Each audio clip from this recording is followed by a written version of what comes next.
Down a darkened drive, you'll find their candlelight. From a widow's peak, you'll see it burning bright. Through the double doors into their dusty tomb, you'll feel eyes from paintings follow room to room. On the creaky stairs, you may think twice, as you tell yourself those bangs are mice. In the upstairs hall, you'll see shadows dance. There's a light from the candle, this is your only chance. You run and you cry as you curse this dark night, only to find at the end there's no candlelight. Instead, there's some headphones you put on full of fear. When suddenly it's every nightmare rolled into one that you hear. And it says, "Welcome to the Paranormal Sideshow with your host, John and Stacey Edwards of ParanormalSideshow.com. Hello and welcome to the Paranormal Sideshow. I'm your host, John Edwards, and joined as always by my lovely wife, Stacey. Hello. And it's my birthday. Yes, it is. And I'll cry if I wanna. I am flying high. Mm-hmm. It's been a good day. Good. It's been a good day. I've been enjoying it. It's still officially my birthday. So while it's still my birthday and my birthday rules, because I live by 10-year-old rules, right? We will be doing what I want to do, and that's going to be talking a little bit about my birthday. Okay. So let me talk about something really cool about my birthday. We went to my favorite restaurant. Yes. And that was nice. It's very nice. Stacey was like, "Yeah, we can go wherever you want." And I'm like, all right. So there's a place called Ridgewood. Mm-hmm. And give it a little bit of props here.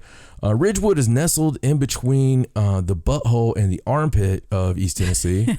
And it's like two towns I'm not really fond of. It's really hard to find if you don't know where it is. It really is. Yeah, I think they do that on purpose because you would think by now they could have moved somewhere. There's books about this place. It's actually world famous if you are a blubbering alcoholic NASCAR driver.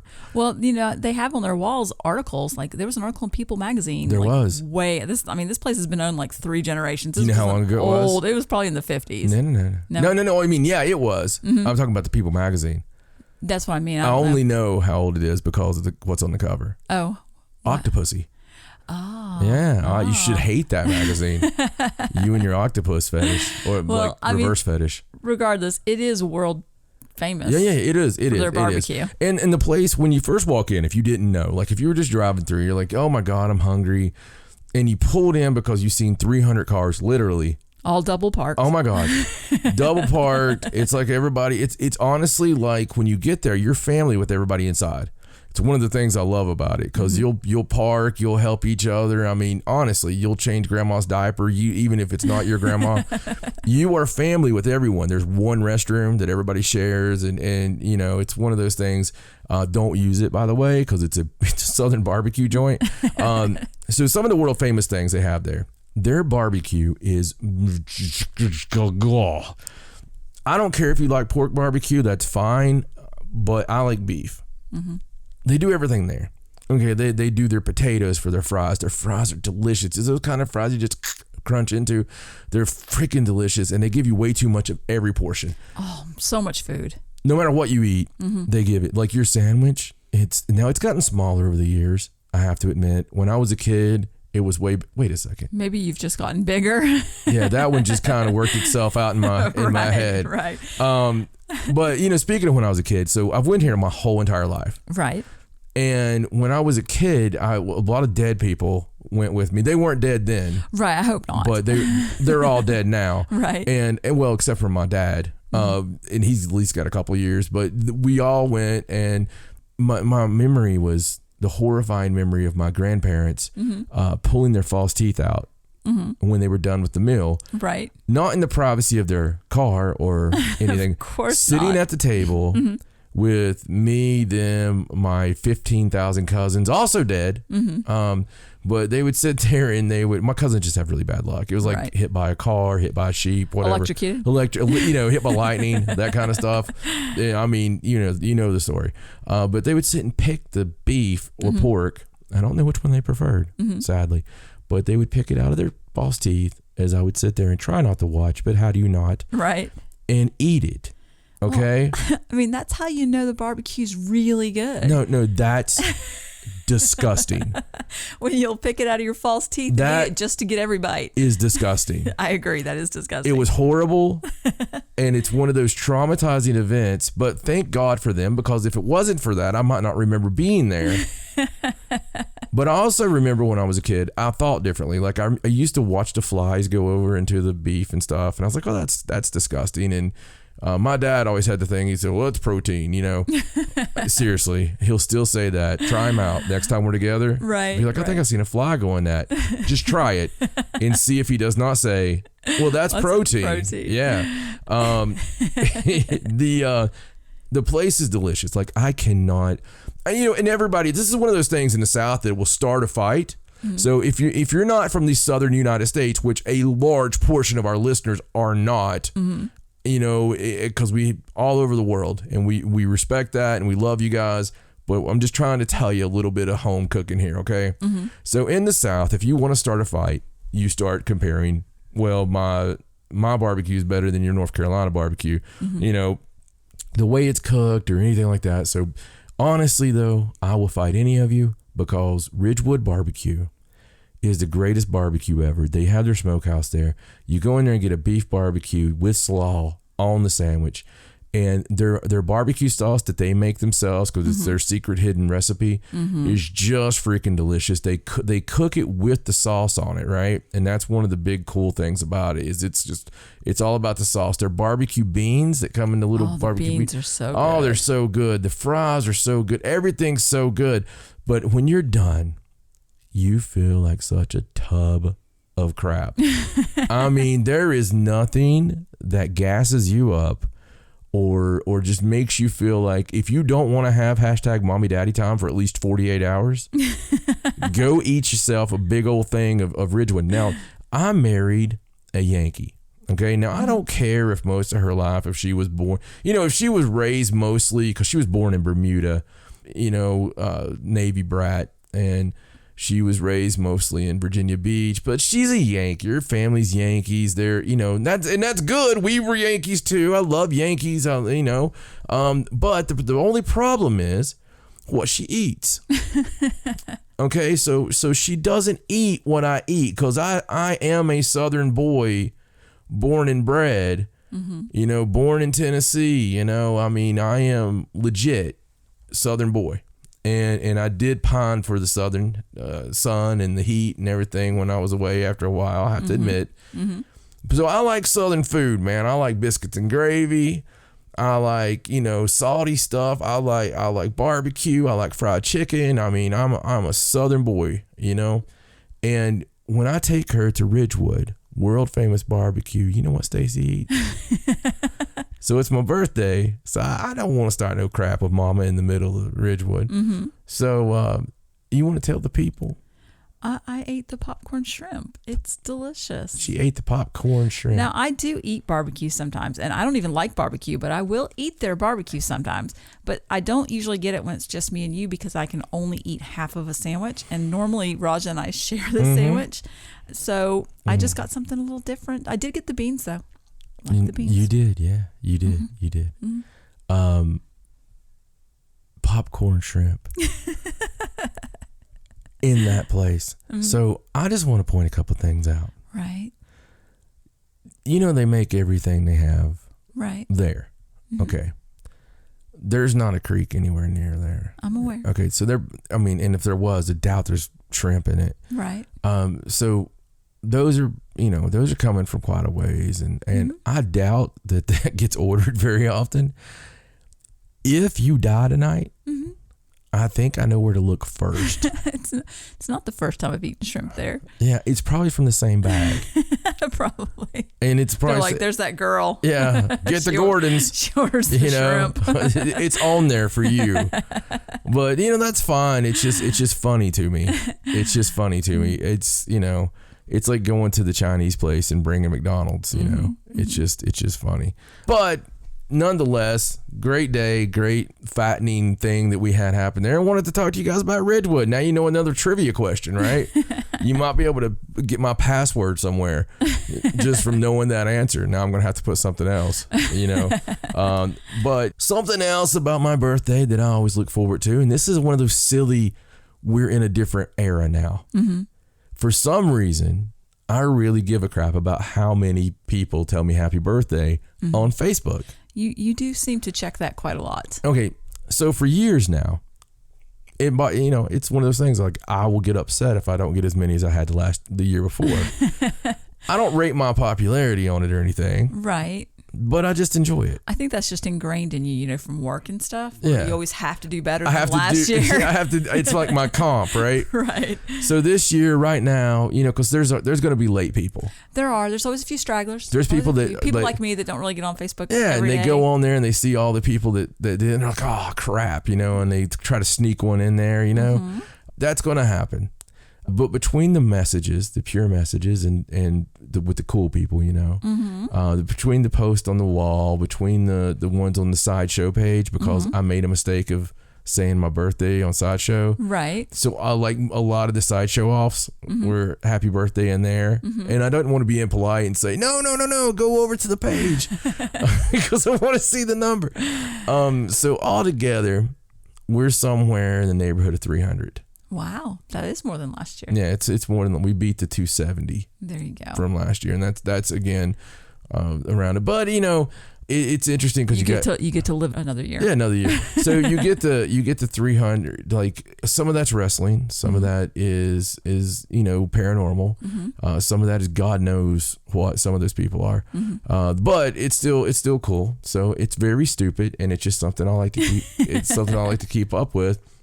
And I think it's humorous now. Earlier, I was like, I don't care about that. And I got on there and I was like, oh.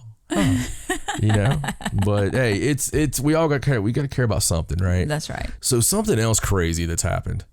Okay, this isn't about my birthday. Okay. But it's something that's happened in the past week, and that's what we do. We like to talk about that stuff. And by the way, right, we've had a whole lot of good letters lately.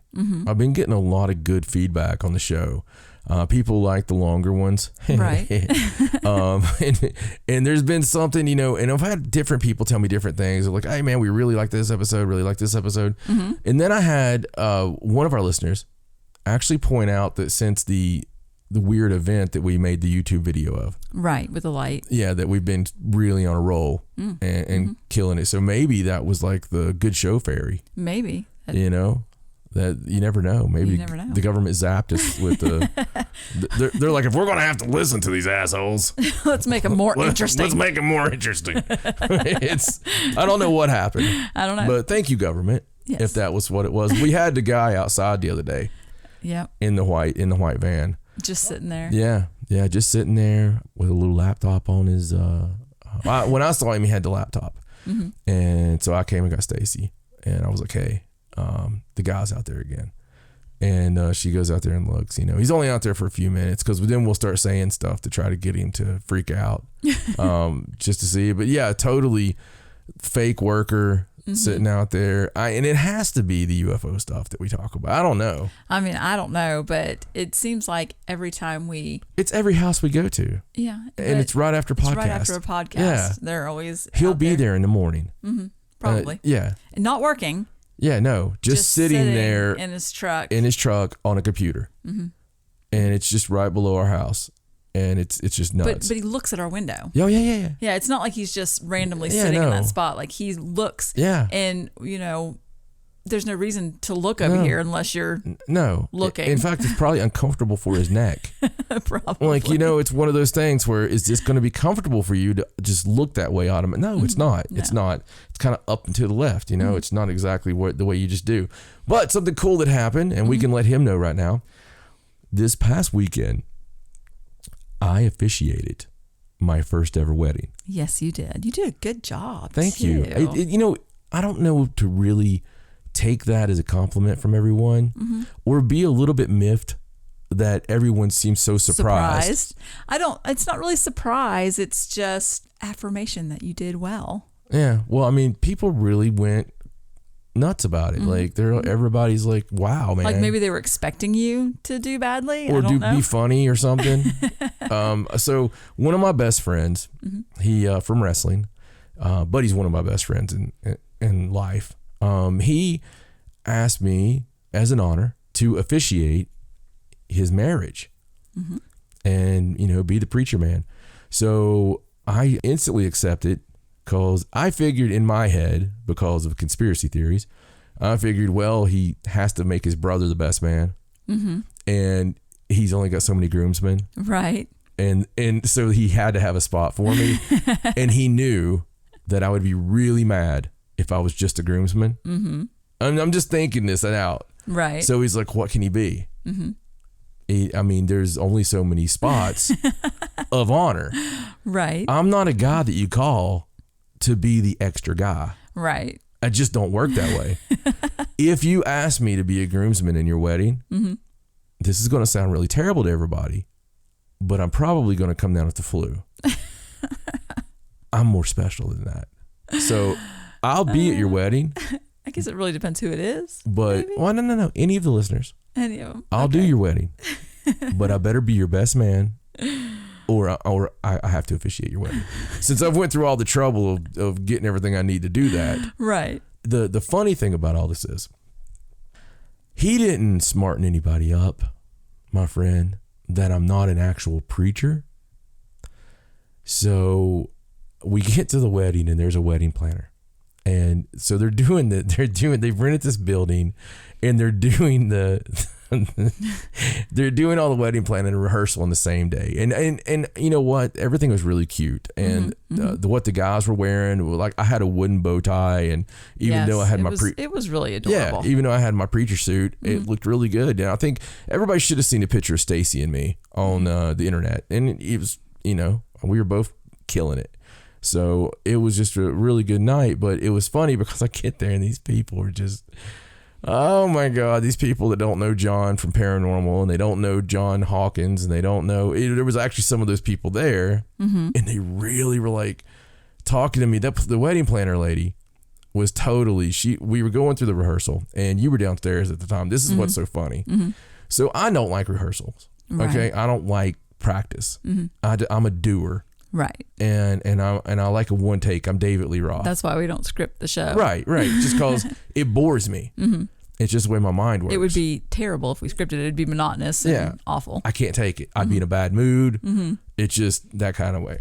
So anyway, we were going through this and I'm like, blah, blah, blah, blah. And she's like, we get to the part of the rings and she goes, this is where you bless the rings. And, or whatever you do, like, with your, I totally did I did the thing with my hand, make the cross. Right. And it was just funny for me, but everybody that was one of the funny moments because I was like, did you not tell people that I'm not Did you make an upside down cross? Or did you just make a real one? Yeah, I thought about it. And it's kind of like perspective, I was way taller than her. I don't know if she'd even got it. But no, it went really well and it was cool. And they were way more nervous than me. They were so cute. They were so nervous to do it, but it was great. Yeah. So we did really well. And I think the rehearsal though was what made him wonder because during rehearsal I'm just kind of like blah, blah, blah, blah. Now actually blah You're blah like, blah blah blah. Yeah, yada yada yada. You do. Yeah.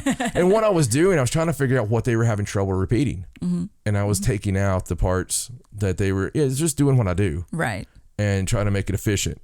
But one of the most entertaining moments of the entire wedding, because we did the whole thing. We were there for the rehearsal. We're there for the wedding. We closed the joint down. Yes, we were there. Reception. We were there for all the open bar and the karaoke and all this good stuff.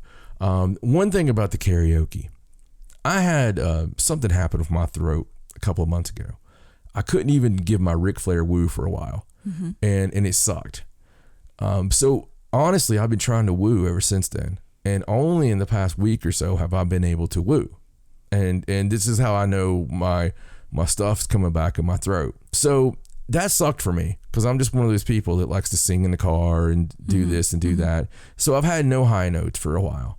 Well, I wasn't thinking of that. And I decided that I wanted to do karaoke. Well, I've got a few songs that I can just kill. Creep by Radiohead is one of those. It's a good thing you didn't do that one. Yeah. Oh my God. Yeah.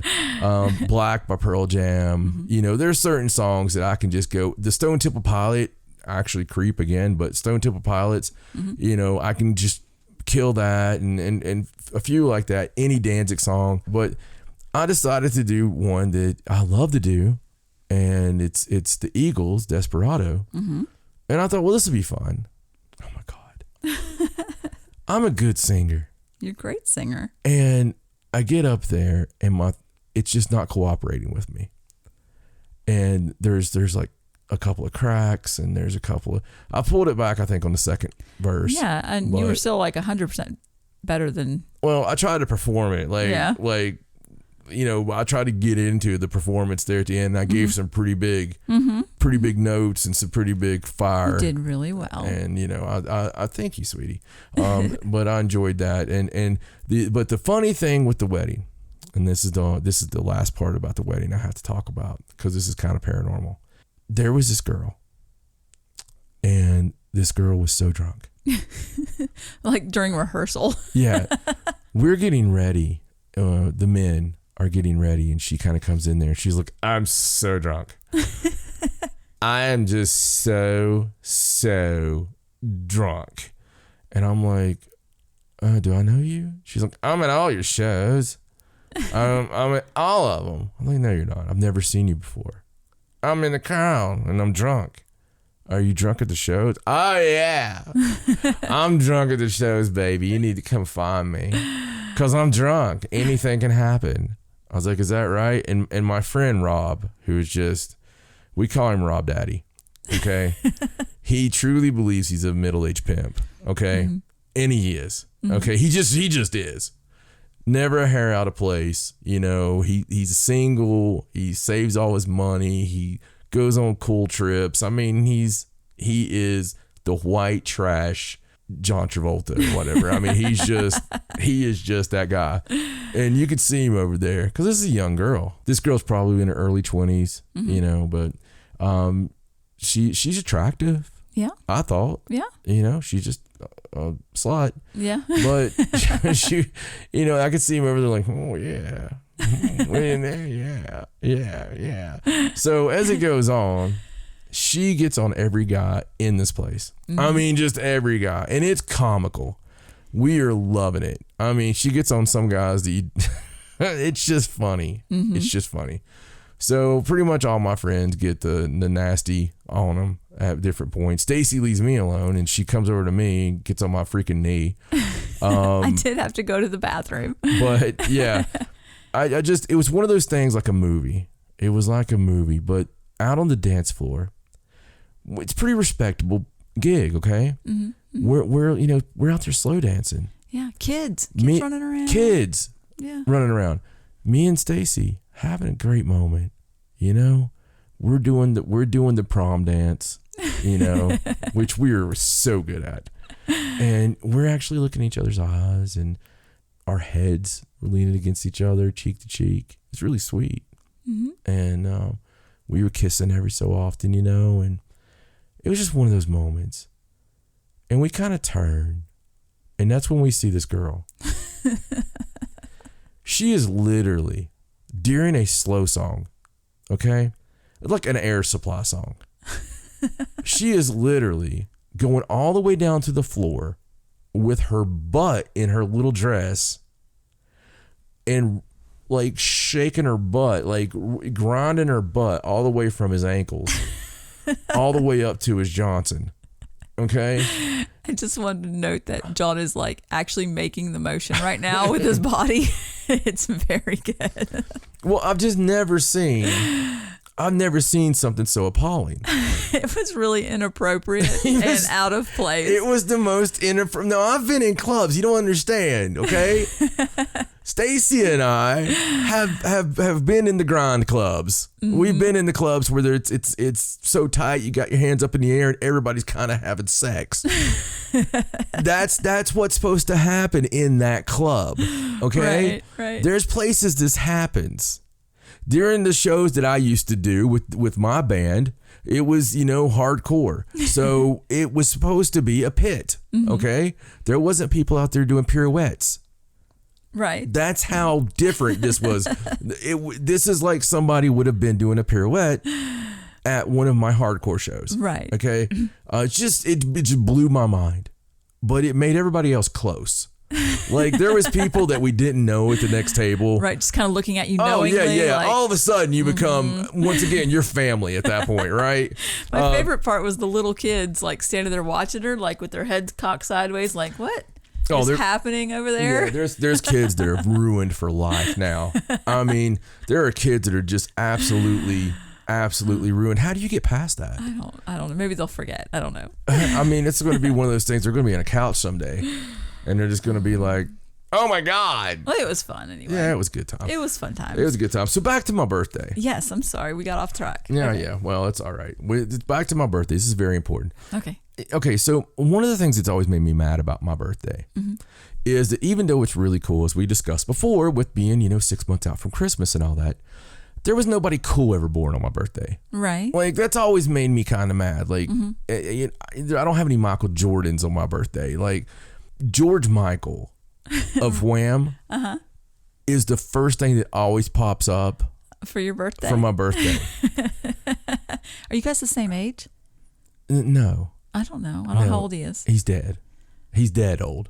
Oh, is he that old, really? That's how old he is. Okay, never mind. So George Michael,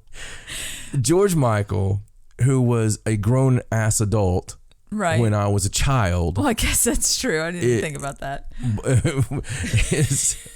So I may have caught up. I don't know. We can check that later. Right, okay. So anyway, he was the most famous person on my birthday. And that really pisses me off. Okay, it just does. Because I believe that some of the smartest people in the world had to be born on this day.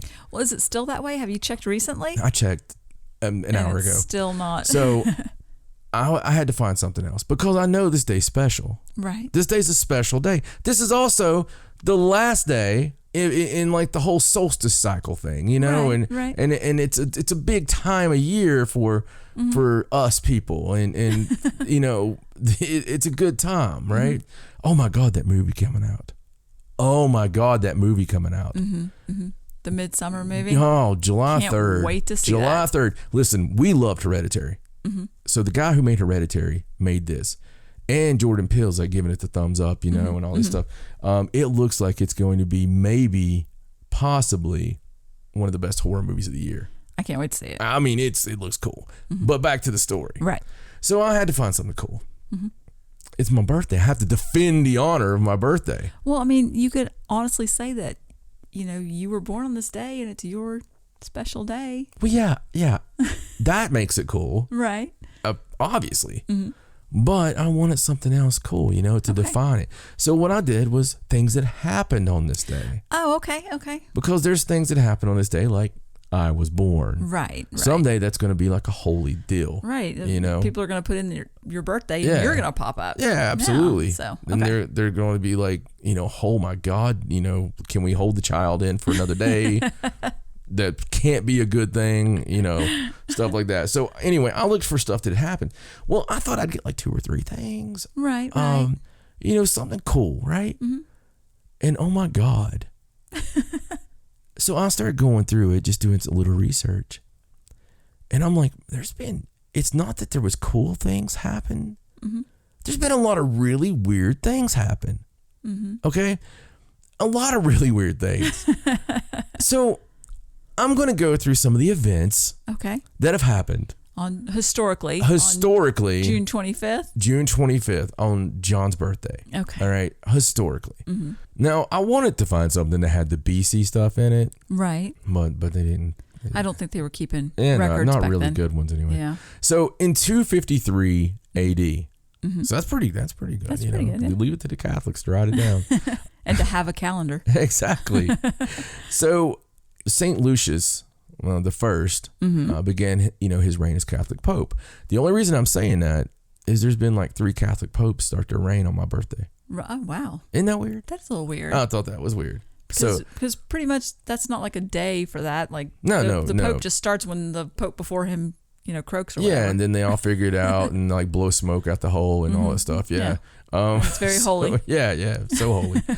But that was, I thought that was cool that there's been some, popage going on. So the first weird thing, though, I mean, 'cause that's kind of strange, right? Not really strange. That's more ironic than strange. But the first weird thing that I just seen from history, because I'm a history buff, but, admittedly, there's a lot of history. You can't buff it all. So in 1080 AD, Wibert of Ravenna was chosen as the anti-pope. The anti-pope Clemens III. Okay. What's an anti-pope? Exactly. I didn't look it up, and I should have. Right. But I just thought, when I saw it, I was like, well, that's even weirder. I'll look that one up later. I'm sure I'm getting an email right now. Probably. With someone telling me what the anti-pope is. In 1096, the First Crusade. Wow. There was a slaughter of a lot of Jews in Germany. But, don't worry about that part. The important part is, First Crusade was happening. They were jamming on 1096 of June 25th. Something else weird, 1483, and believe it or not, I'm skipping quite a bit. Okay. The House of Lords and Commons declared King Edward V of England as illegitimate based on his parents' alleged bigamous marriage. Oh. Yeah. Okay, then. In 1630, I thought you would find this one interesting. Okay. And it makes my birthday pretty important, I think. The fork was introduced to America. Wow. The fork? We didn't have forks before 1630? Nope. Huh. We did a whole hell of a lot with a spoon and a knife. Or just ate with our hands or something? But we didn't eat with our hands. I don't know. I mean, we weren't like barbarians. This is 1630. We didn't have forks. Well, I mean, maybe it was, maybe nobody had thought about that yet. It's pretty funny that it had to be introduced. Yeah, Governor Winthrop is who introduced it, just in case you needed to know that. Just trivia for later on. Yeah, it was introduced. And it makes your birthday super important. I love forks. Yeah, I mean, I thought that was pretty forking cool. So, and if you thought that, it was odd that it took them like from 1492 to 1630 to eat with a fork, the Americans obviously just came over here to smoke a lot of pot, right? Because it was 1638 that lunar eclipse is the first astronomical event recorded in the American colonies.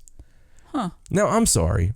We recorded a lot of crap in the American colonies between 1492 and 1630.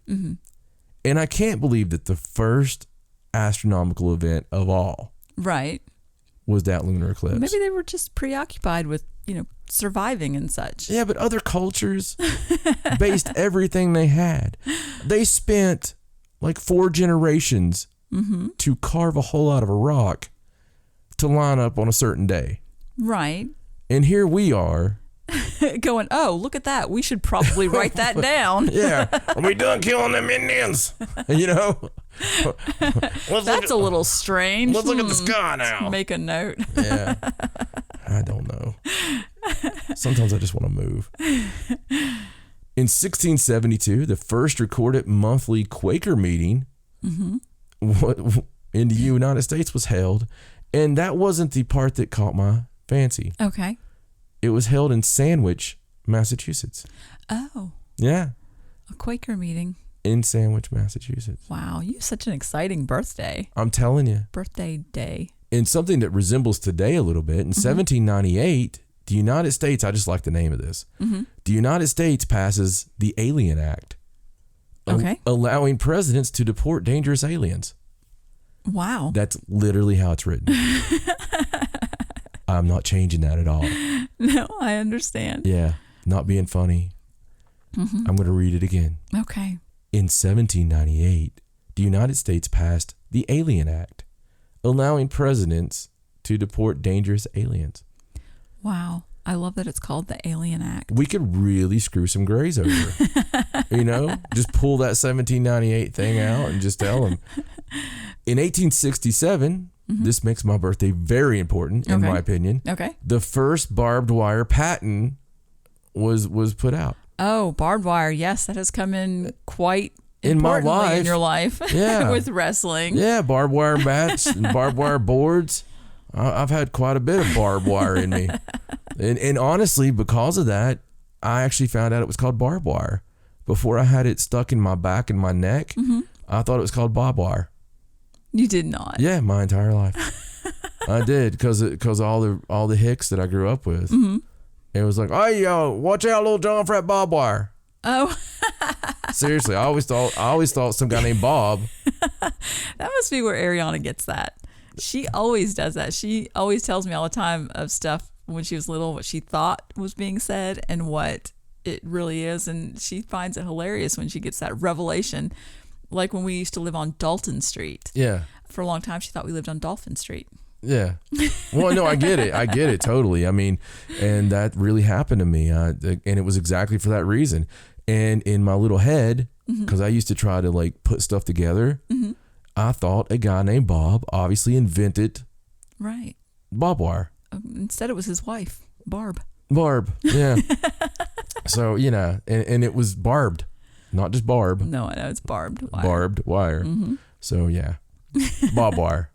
I mean, if you say it, it sounds the same. It does. It does. It's just the way people talk around Look here. At me like that. And I mean, there's a couple of quick hitters. In 1868, you know, the North let the South states back in. Florida. That was nice. Florida, Alabama, Louisiana, Georgia, North Carolina, South Carolina, probably because they wanted to eat. Not saying anything, Northerners. In 1868, President Andrew Johnson passed a law that government workers would work an 8-hour day. I wish they still enforced that. I don't know where they lost that. Maybe every 8th day is what they're doing now. So in 1876, I actually know this one, June 25th, the Battle of Little Bighorn. Oh. Yeah, better known as Custer's Last Stand. Oh, there you go. Yeah, and that's when the Sioux and the Cheyenne just wiped out the U.S. 7th Cavalry. Crazy Horse and Sitting Bull forever lived in infamy or, you know, fame from that. It's that one, you know, it's not a very positive event. No.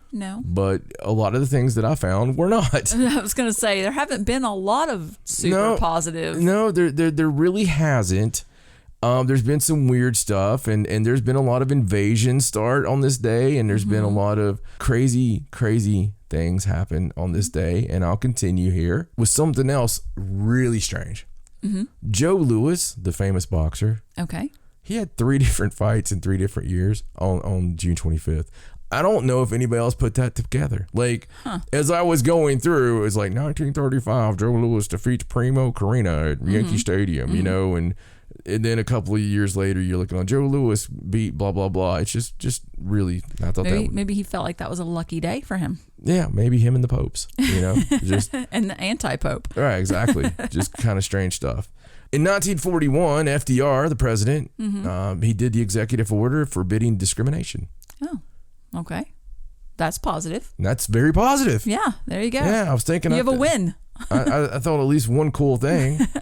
You know, there's a lot of bad things. Like I said, there's another invasion in 41, Finland against the Soviet Union, and might want to get past the whole early 40s part here. Not a whole lot of positive things. I'm looking for positive here, people. Oh, look, 1943, racial unrest in Detroit. At least I got that fixed. In 1947, this is positive. Okay.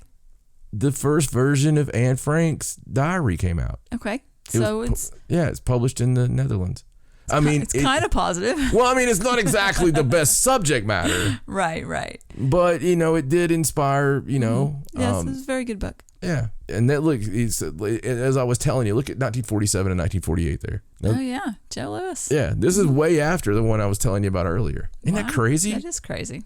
And, you know, I'm passing over a lot of stuff here. There, you know, 1950, North Korea invaded South Korea, beginning the Korean War. Okay, that's not exactly an actual war this time. Maybe it's something about the heat of the summer, and maybe, you know, I mean, I could probably find something positive about that if I tried really hard. This is weird. Okay. With the whole global warming thing, right? Of course, that's never happened before. Right. In 1953, it reached 86 degrees in Anchorage, Alaska. Wow. Isn't that crazy? That is crazy. I bet these people were freaking out. Oh, you know it. I'm serious. I mean, that's nuts. Yeah. I never knew that. I didn't know it was even possible. No, it's very strange. Oh, there was a freak snowstorm in Colorado on June 21st. That's crazy. I mean, it was a huge snowstorm too on June 21st. I mean, what's better on your summer solstice than to go skiing? Yeah, exactly. Well, I mean, this one's kind of good for people that like Mommy Daddy Time. Okay. 1975, Barry White's Can't Get Enough of Your Love, Babe was released. Okay. I mean, come on. It's Barry White, baby. You know, that's one of the more positive things that have happened on this day. Yeah. At least it wasn't an invasion or a war. Right. 1976, The Omen premieres in the United States. Ah, isn't that interesting since you've never seen it? I've never seen The Omen, as we talked about. Probably, okay, so The Omen came out on my birthday. Didn't you say that was like the most cursed movie ever? Yes, it's an omen that you probably should have not popped out on the 25th. You should have stayed inside and waited. In my defense, and you can ask Mama Edwards, and she'll be happy to tell you. I'm sure. In gory details. I think she started having me like on the 22nd. I don't know. I think it was a week before, maybe. Yeah, it gets it grows a couple of days every time I talk to her. That's like, do you know I got a text last night? Did you? I told you they texted me right at midnight. Right. Yeah, at midnight they texted me last night, and my parents are so wonderful. They're always telling me, right at midnight, they've got a thing. They always do this, like, oh, honey, happy birthday. We love you. Mm-hmm. And they either call or do something, or they would wake me up when I was a child and be like, oh, happy birthday. That kind of stuff. So last night I get the text. I get the one from my dad, and side by side, they just can't send me one together. Right. He's like, happy birthday, son. Love you. It's like, oh, thanks, Dad. Mom sends me one.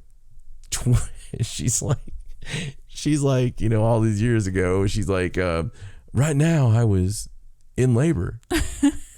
I'd been in labor like, I don't know, 17 hours by this point.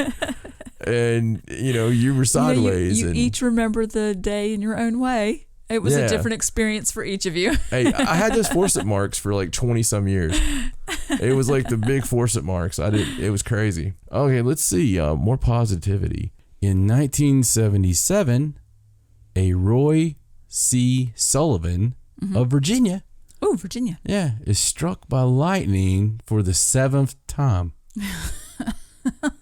Is he related to you? Apparently.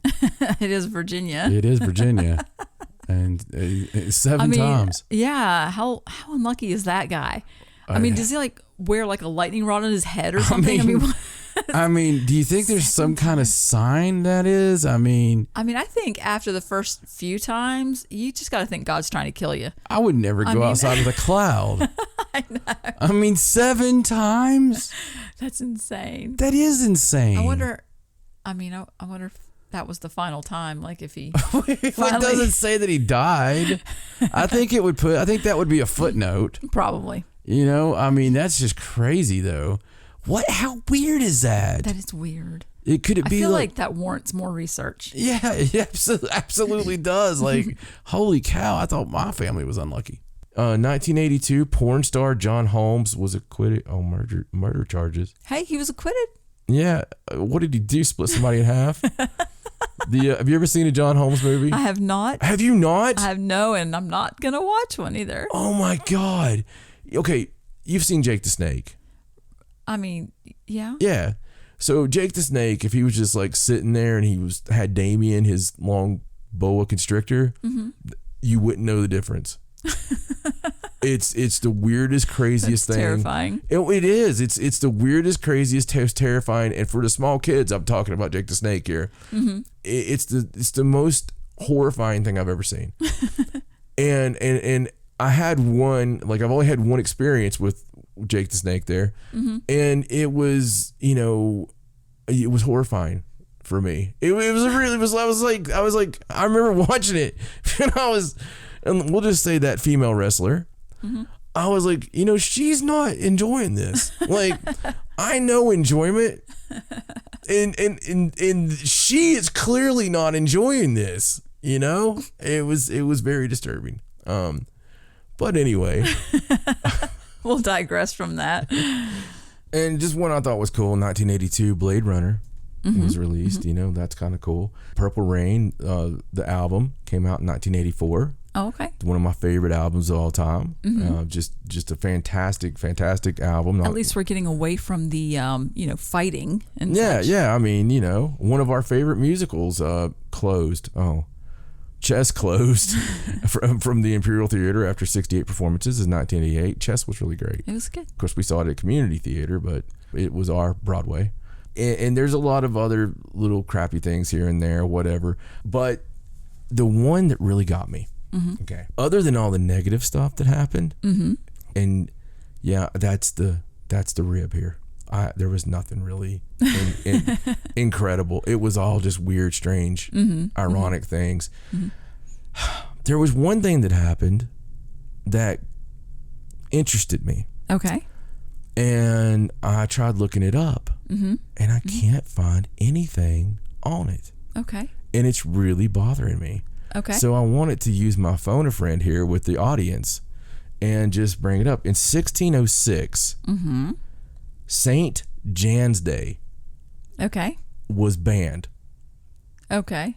So it was banned by the church or whatever, and it was called St. Jan's Day.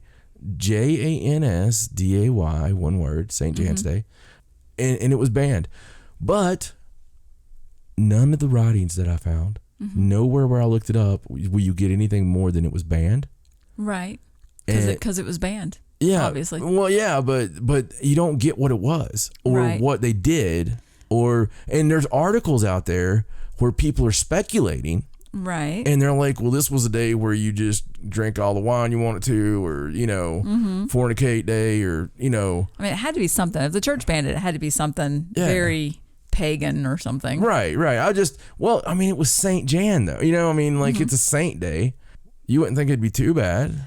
Well, yeah. I don't know. I just thought that one was strange, right? That is really strange. Yeah, and because there was a couple of things there, like the anti-pope and we got to see if the anti-pope still remained a thing.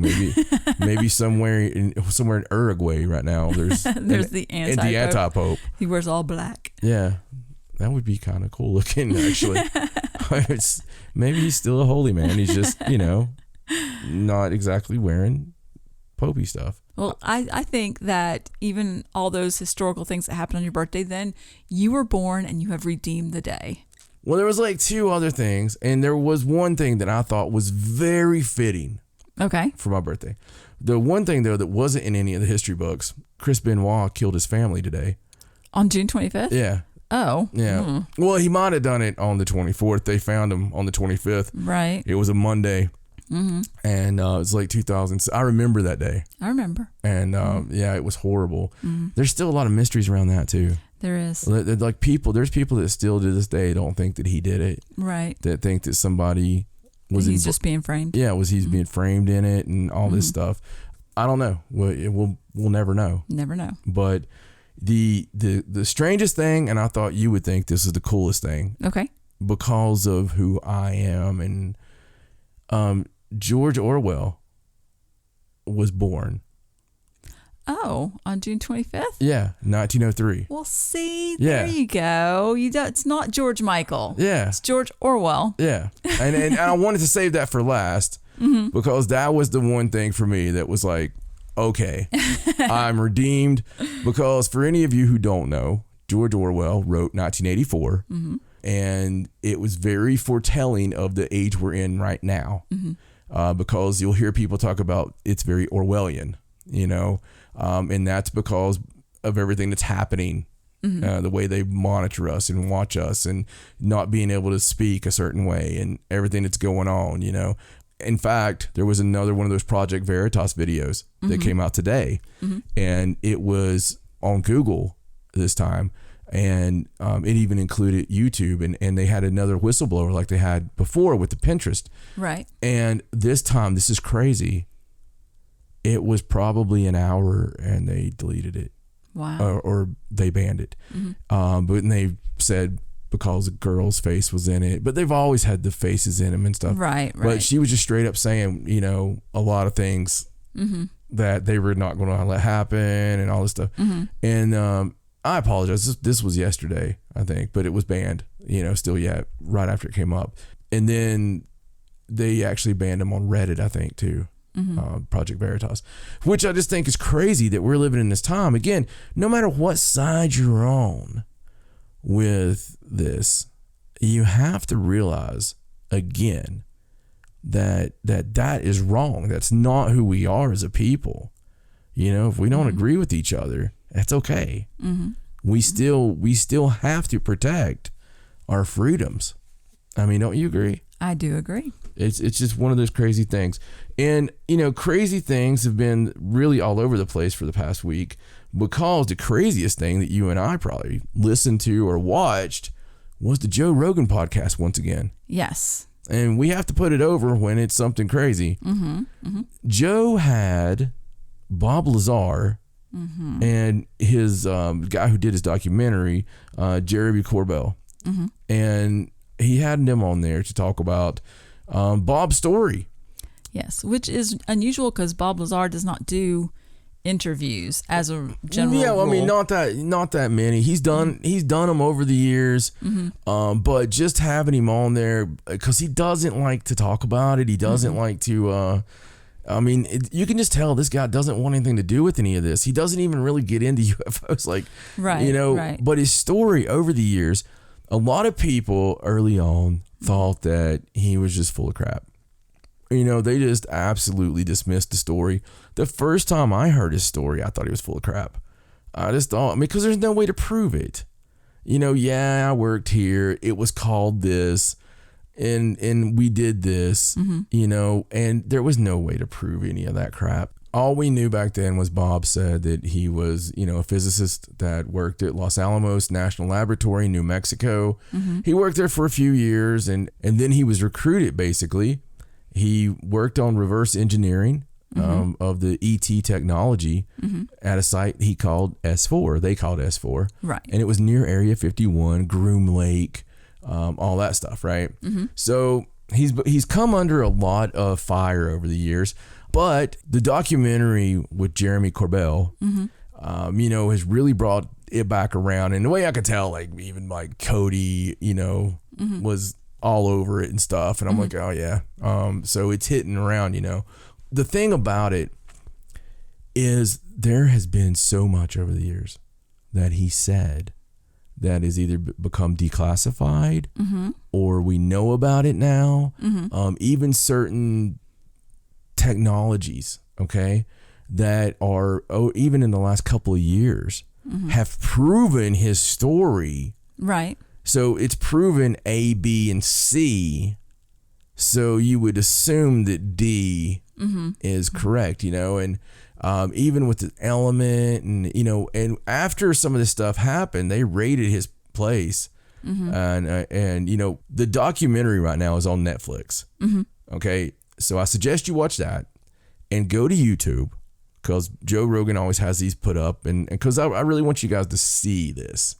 You can listen to the Rogan podcast, obviously, but it just watch Bob Lazar, because he's even got a migraine while he's doing this. And I thought that was strange. I suffer from migraines, and a lot of times I read up because I get tinnitus as well. And I've always wondered, I wonder if somebody's, shooting a death ray or something.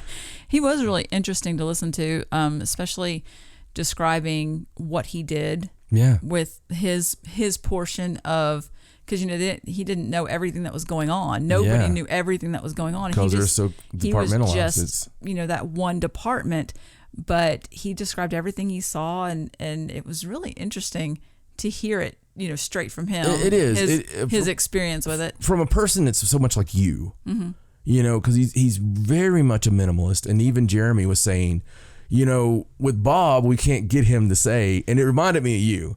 Well, it's because he wants it to be very factual. Like, even when Joe asks him questions, he's like, no, let's back up and make sure we get this exactly. I don't want to mislead. Like, he doesn't want to mislead anybody or say it. And you're right, I am very much that way. Like, if I don't know something for certain, I want to say, right, I think, or I don't know for sure, but and you're also a minimalist.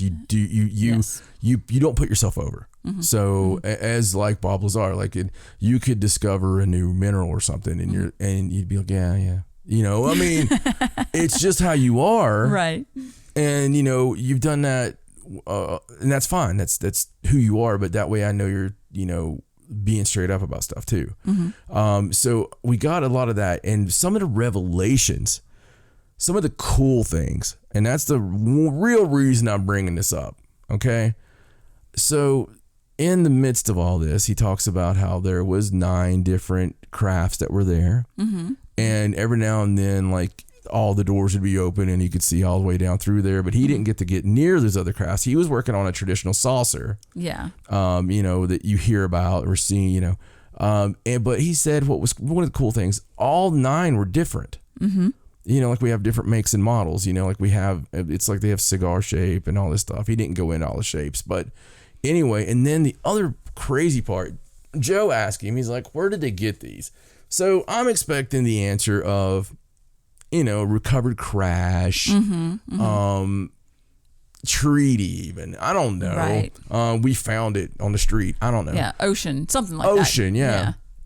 I didn't expect the answer that he gave. And the answer was an archaeological dig. And he believes that they all may have came that way. Now, and he goes, so that means they're old, not just old, really, really old. And and as every one of you know that listens to the show, where I stand on that. Where I stand on us being around many times and technology and all that stuff, right? That blew my mind when I heard that. Just think about that. That's just crazy. That just blew my freaking mind. Well, I mean, if they're craft that they found in an archaeological dig and they are old like that, you cannot rule out the possibility that they were made by us. Yeah. Just it's some other version of us, like Absolutely. some other time we were on Earth before we were wiped out and started over again. Absolutely. So, like, what if that version of us made it 1,000,000 years before there was a cataclysm? Because we have, in this short period of time, really came so far with our technology. So we talk about it all the time, right, Stacey? Let's go back 200 years even and look at how much. But I mean, you could go 50 years and be like, holy cow. Right. You can go 10 years and go, holy cow, right now.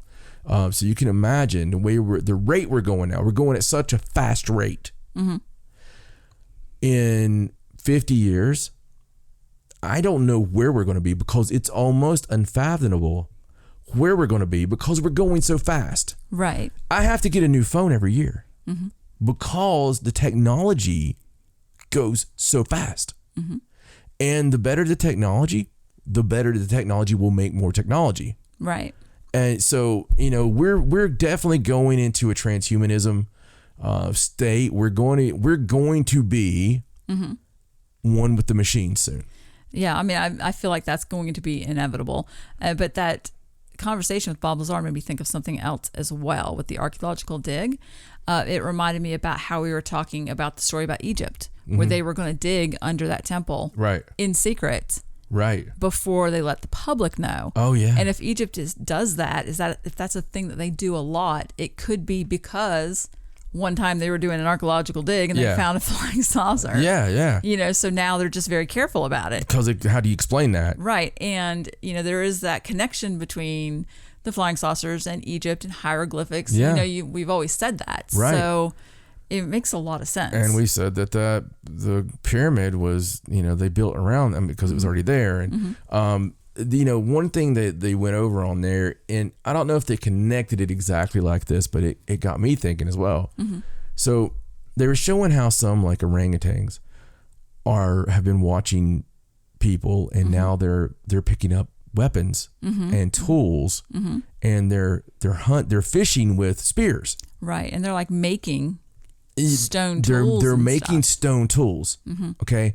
So some scientists are saying that they believe that they're entering into the Stone Age. Mm-hmm. And what was interesting about that to me, super interesting about that to me, what if Mm-hmm. some of the humans survived through the last cataclysm? Okay. Mm-hmm. They're pretty messed up. Maybe they did something like, bury Göbekli Tepe. Right. Because people wouldn't understand or something. I don't know. Mm-hmm. But, from that they grew, but there was also the rebirth that always happens. And that was with the little monkeys or whatever. And they're getting to the Stone Age. Mm-hmm. I don't know. I don't know how it works, but it goes back to that. If there was an unimpeded 1,000,000 or 2,000,000 years, where could you get to? How far could you get? Because it seems like we have a lot of freaking cataclysms, and you can look at the proof all over the earth in the sediment and, of things that have happened, be it a flood or be it an impact of some kind. And we talk about that stuff all the time. All that I can say is it's really bloody interesting. It is. And that's a really interesting interview. It's definitely worth going back and watching. It is. I want you to go and watch this. And sometimes we just try to steer you guys, if you haven't watched something, to that direction, because so you can have that conversation yourself or think about it yourself. I love things that make me turn it off afterwards, right, and have that discussion. And Stacey and I do that quite often. We usually don't watch stuff that doesn't trigger our minds, and we enjoy being stimulated to where we have those discussions. But we just thought, because it was so close to so many things we talk about, I know there's some other stuff going on, right? So another thing they brought up during that Bob Lazar interview, and I thought I would just talk about this because, people have messaged and asked if we had heard about it. It's not really a news story, so I'm not going to put it in with the news. Right. It's not something that, we have verified or confirmed, but they talked about it, and I wanted to mention it for anyone that had seen it. And it's about what they're calling a UFO leak, they're calling it the Admiral Wilson leak. Yeah. A lot of noise on this one. It is. A lot of noise in the community. So what has happened is, and most of the information on this is on Richard Dolan's website, and he is the one that released the document. Someone sent it to him. I don't know if it was anonymously or if he's just doesn't want to promise that he wouldn't say who sent it to him. But it's a little bit interesting. But like I said, it's not verified. It's not a specific document, like a government document. It is a 15-page set of notes that was written after a conversation. So the people that this is involved with, it's Admiral Wilson. His name's Thomas Ray Wilson. He is very highly decorated, very important person. He was the deputy director of intelligence for the Joint Chiefs, from 1997 to 99, and then he served as the director of intelligence for the Joint Chiefs of Staff until 2002. And of course, he's an admiral, very distinguished, very high clearance kind of person. Probably not the time you want it to be like the head of intelligence when somehow we let some people in to hit a, Trade Center. Right. Just saying. Just saying. If there's a job you probably didn't want to be known for, it's like, yeah, I monitored illegal. Never mind. Well, the other person involved with this document is Dr. Eric Davis. And Eric Davis is a scientist, but he's more interesting than that. During the 90s, he was a member of the National Institute for Discovery Sciences, or, NIDS, which was owned by Robert Bigelow. Oh, wow. Yes, Ooh. and he was part of some really important research back then, including the UFOs and Skinwalker Ranch, things like that. So he was really involved in all of those areas. Yeah. He's also a close associate of Dr. Hal Puthoff. And if you remember Dr. Puthoff, he's a member of the Two Stars Academy now. Yes. So he's also very distinguished and into all the clearances. This is getting more interesting. So Dr. Davis, he has very influential people that he was around. He was involved in this UFO stuff, and he was able to have a meeting with Admiral Wilson. So just saying, giving you all that background on him proves that he would have the connections to have this meeting. No, it makes it much more interesting. Yes. So this document is a 15-page document written by Dr. Eric Davis. There are notes that he took of a conversation that he had with Admiral Wilson. Right. And the conversation was in 2002. And it says that what took place during this meeting basically is a discussion of very great importance, talking about the confirmation of the existence of deeply classified programs to study alien technology. Right. So it was basically about aliens, their craft, their technology, reverse engineering, and that's what the conversation was about. But the document, like I said, is not an official document. It's just Dr. Davis's notes of the conversation. Right. No, I got you. So this is what was put out, and it was being called a leak. But of course, Richard Dolan has come under fire now. Like, some people really believe that this is a real thing, but a lot of people are like, well, this is not verified.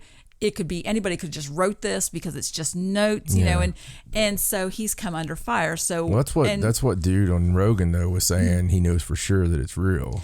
Right, and a lot of people have said that, but there weren't many people that knew about it, so you know it's hard to prove. That's why we haven't gone over it yet. Exactly, and you know it's a big thing. It's a long document. We haven't really sussed it out yet. You know. I know. The first time I tried getting you to do something with it, we looked through it and stuff, and there was just no way to really do it as a story.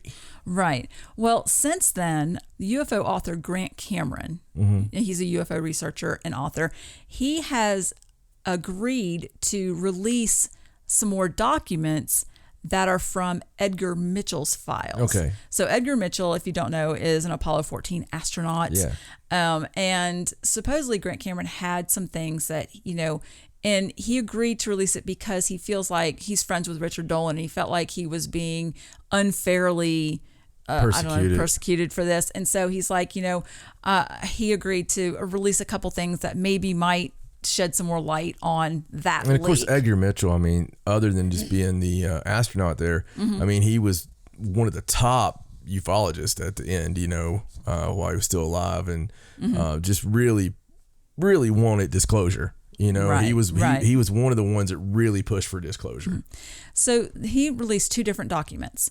So the first one that he released is a letter that was sent to Dr. Mitchell that was written by Robert Bigelow. So it's one of Edgar Mitchell's letters written by Dr. Bigelow that talks about an upcoming meeting that contains UFO related and other topics that was going to be released, the people that were going to be attending, and a schedule of further meetings through the end of the year. Now, on this particular article, and you can't really find this anywhere. There's only certain places on the internet that you can find this. And I found this information on Spaced Out Radio's website, but the pictures of the document are very small, and I couldn't make them bigger. Actually, Dave seems like he's had like some really inside information on this from Spaced Out Radio. Yeah, well, I couldn't make the pictures of the document any bigger, so I wasn't able to read the document. I'm just going to have to work on it or see if I can find it somewhere else. I do have, and I will link to pictures of the 15-page document. Those are up where Richard Dolan put them up, and anybody can read that very easily. But then there was another document released by Grant Cameron, and it was from Edgar Mitchell's files, and it is a memo sent to Robert Bigelow from Eric Davis. So it's all the same people here, and it was talking about the alien autopsy film. Now, you remember this alien autopsy film? The fake one that from Fox that they showed it in the 90s. We watched it, right? It was like well, that was a documentary that was kind of made, and I think that was disinformation. Like, they're claiming that that alien autopsy film was a hoax.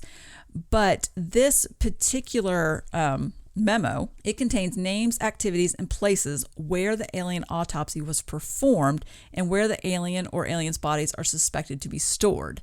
Now, there's not a picture of this document, but I just have the information that this was also something that Grant Cameron released. And included in this release was a statement by the man that made that film, the original alien autopsy film. His name was Ray Santilli. And he claims he made a statement that the film is real and that his story regarding its acquisition is true. Now, back in 2006, he did an interview, and supposedly he stated that his film was a reconstruction of what was in the original film. Right. And that he wasn't, supposedly he got the film and he wasn't able to restore it, so that he just recreated what was in it. Right. But it turns out that he's claiming, his statement says that he still maintains that the alien autopsy film was not a hoax, and that the film is a restoration of the original footage that was undertaken with great expertise by very experienced individuals.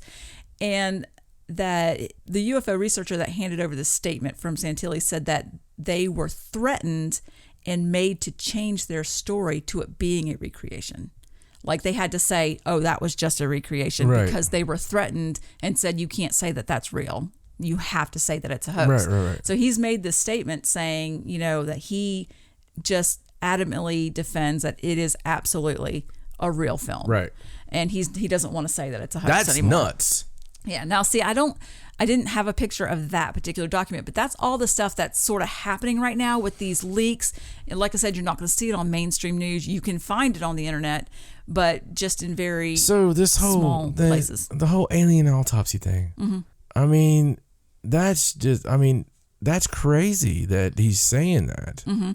And apparently he made that statement in February. It was intended for use at the UFO MegaCon in 2019, I guess the statement. Yeah. But he is absolutely alleging that it was like the original footage he got was damaged and it did need to be restored, but that he had experts on it that painstakingly restored it, and it was, in fact, the real footage. So, like I said, it's not, we didn't make it a story. None of that is verified. It's all just, and you can go to Richard Dolan's website. He does his own shows. Some of his stuff is member-only content, but there are articles on there you can read, and you can see some of those files. And he has YouTube videos where he analyzes different things. I don't follow a lot of his stuff, so yeah, it's very UFO specific. But I'll definitely link to all of it, and you guys can look at it and make up your own mind. Well, a lot of conspiracies, mm-hmm. and a lot of conspiracies that come true. Mm-hmm. Mm-hmm. It's cool when that happens. Yes. When it goes from conspiracy theory mm-hmm. to conspiracy fact. That's true. So that got me thinking. Okay. And I thought it'd be cool to, look at some of the conspiracy theories mm-hmm. that have become conspiracy fact, because people are always talking about, oh, that's just a conspiracy theory. That's mm-hmm. just, mm-hmm. and there's some very touchy ones mm-hmm. that I believe in, mm-hmm. And then there's like the false flags and stuff, which we know after all these years are true. Mm-hmm. Like what got us into the Vietnam War, mm-hmm. What got us into most wars. Mm-hmm. Either somebody turned their head and let something get attacked, or something happened like in the Gulf of Tonkin mm-hmm. and got us into the Vietnam War. Can I ask you a question? I don't know if you know the answer to this, but recently I read that the term conspiracy theorist was coined by the government to describe people that were looking into the assassination of JFK. Yes. They didn't want them to do that, so they tried to make them seem, I guess, crazy. Yeah. And so they started calling them conspiracy theorists, like they wanted that to mm-hmm. stick. So it was in the Warren Commission report. Mm. The Warren Commission was put together to look into that mm-hmm. whole thing. And in that report, that's listed. Oh. And that was the one thing that they came up with, was the conspiracy theory. Mm. And of course, that was because that's the greatest conspiracy theory of all time. It is. And it is. And many people, that's what got them into it, and that's what woke a lot of people up. Right. That the government was corrupt. Well, I feel like just coining that term, makes them seem super guilty. Yeah. Well, I mean, they are super guilty. Right. They did have JFK assassinated. I know. I'm just saying. There's too much there. I'm trying to stay away from some of the heavier ones like that. Mm-hmm. Some of the big, still, towering ones. Right. Right. But I would like to go over a few of these that became fact. Sure. Canada developed a gaydar machine in the 1960s. Now, I will say that the source of most of these are from parcast.com. Mm-hmm. I always like to give credit where credit's due. That was a conspiracy theory that they... Oh, yeah. Paranoid about sexual orientation, it says. The Canadian government hired a university professor to develop a machine that detected orientation in federal employees. I'm sorry, continue. The resulting machine measured pupil dilation, perspiration, and pulse in response to the same-sex pornography. Those tested were told that the machine's purpose was to rate their stress levels. But the And they showed them porn? Yeah, but the truth was that the government wanted to remove its gay employees. Subsequently, more than 400 men were excluded or fired from civil service, the military, and the Royal Canadian Mounted Police. More than 9,000 people were investigated. Oh my goodness. It's a gaydar machine. That's ridiculous. Yeah, it is. And do you think it works? Well, obviously. I mean, maybe they were just stressed out because they were showing them porn at work. Well, I mean, what? Let me tell you something. If you set me down in front of a TV and showed one person's python going into another, like, of the same, I'm probably going to sweat. And really, especially if your boss is standing there. I mean, like, you'd be worried that they were checking to see if like, are you wanting this to happen? I mean, am I getting a raise? Are you getting a raise? You know, I would be kind of. Hopefully, you don't get a raise because then you're going to get fired. Yeah. I mean, that would freak me out, man. That would really freak me out. But it ended up being true. Yeah. So there you go. It did, yeah. Because for a long time, people were like, nah, you know, no way. The Dalai Lama was a CIA agent. And that was another one.